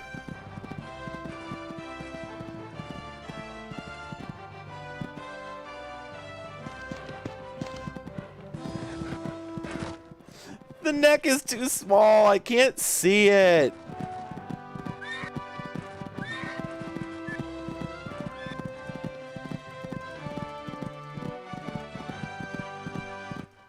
Classics of game.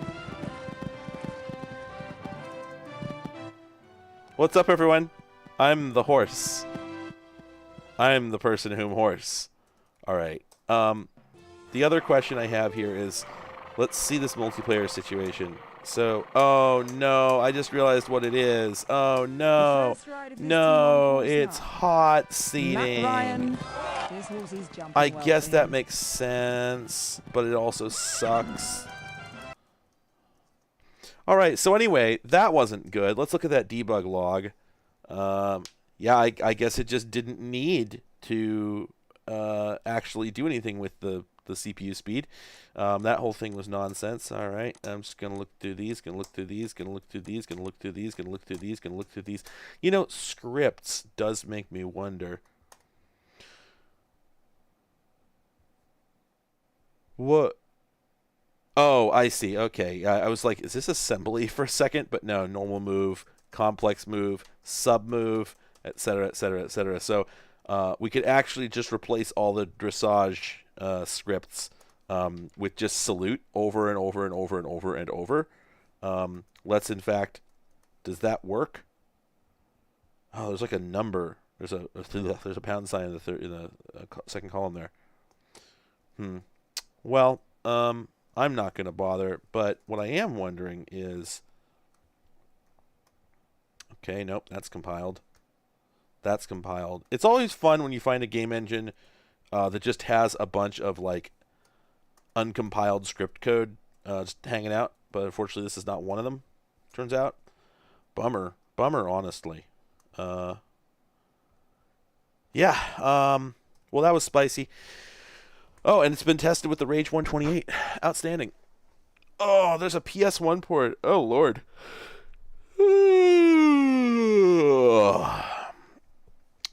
All right. Well, folks. There's my ass.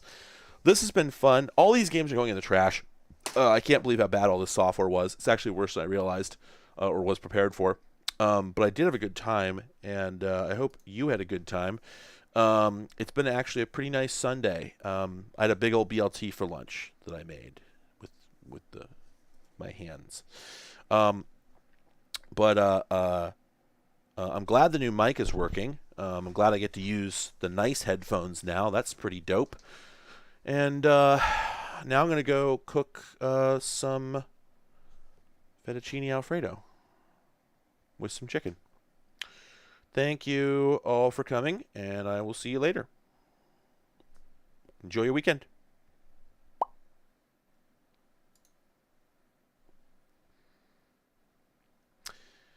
Antlion Mod Mic.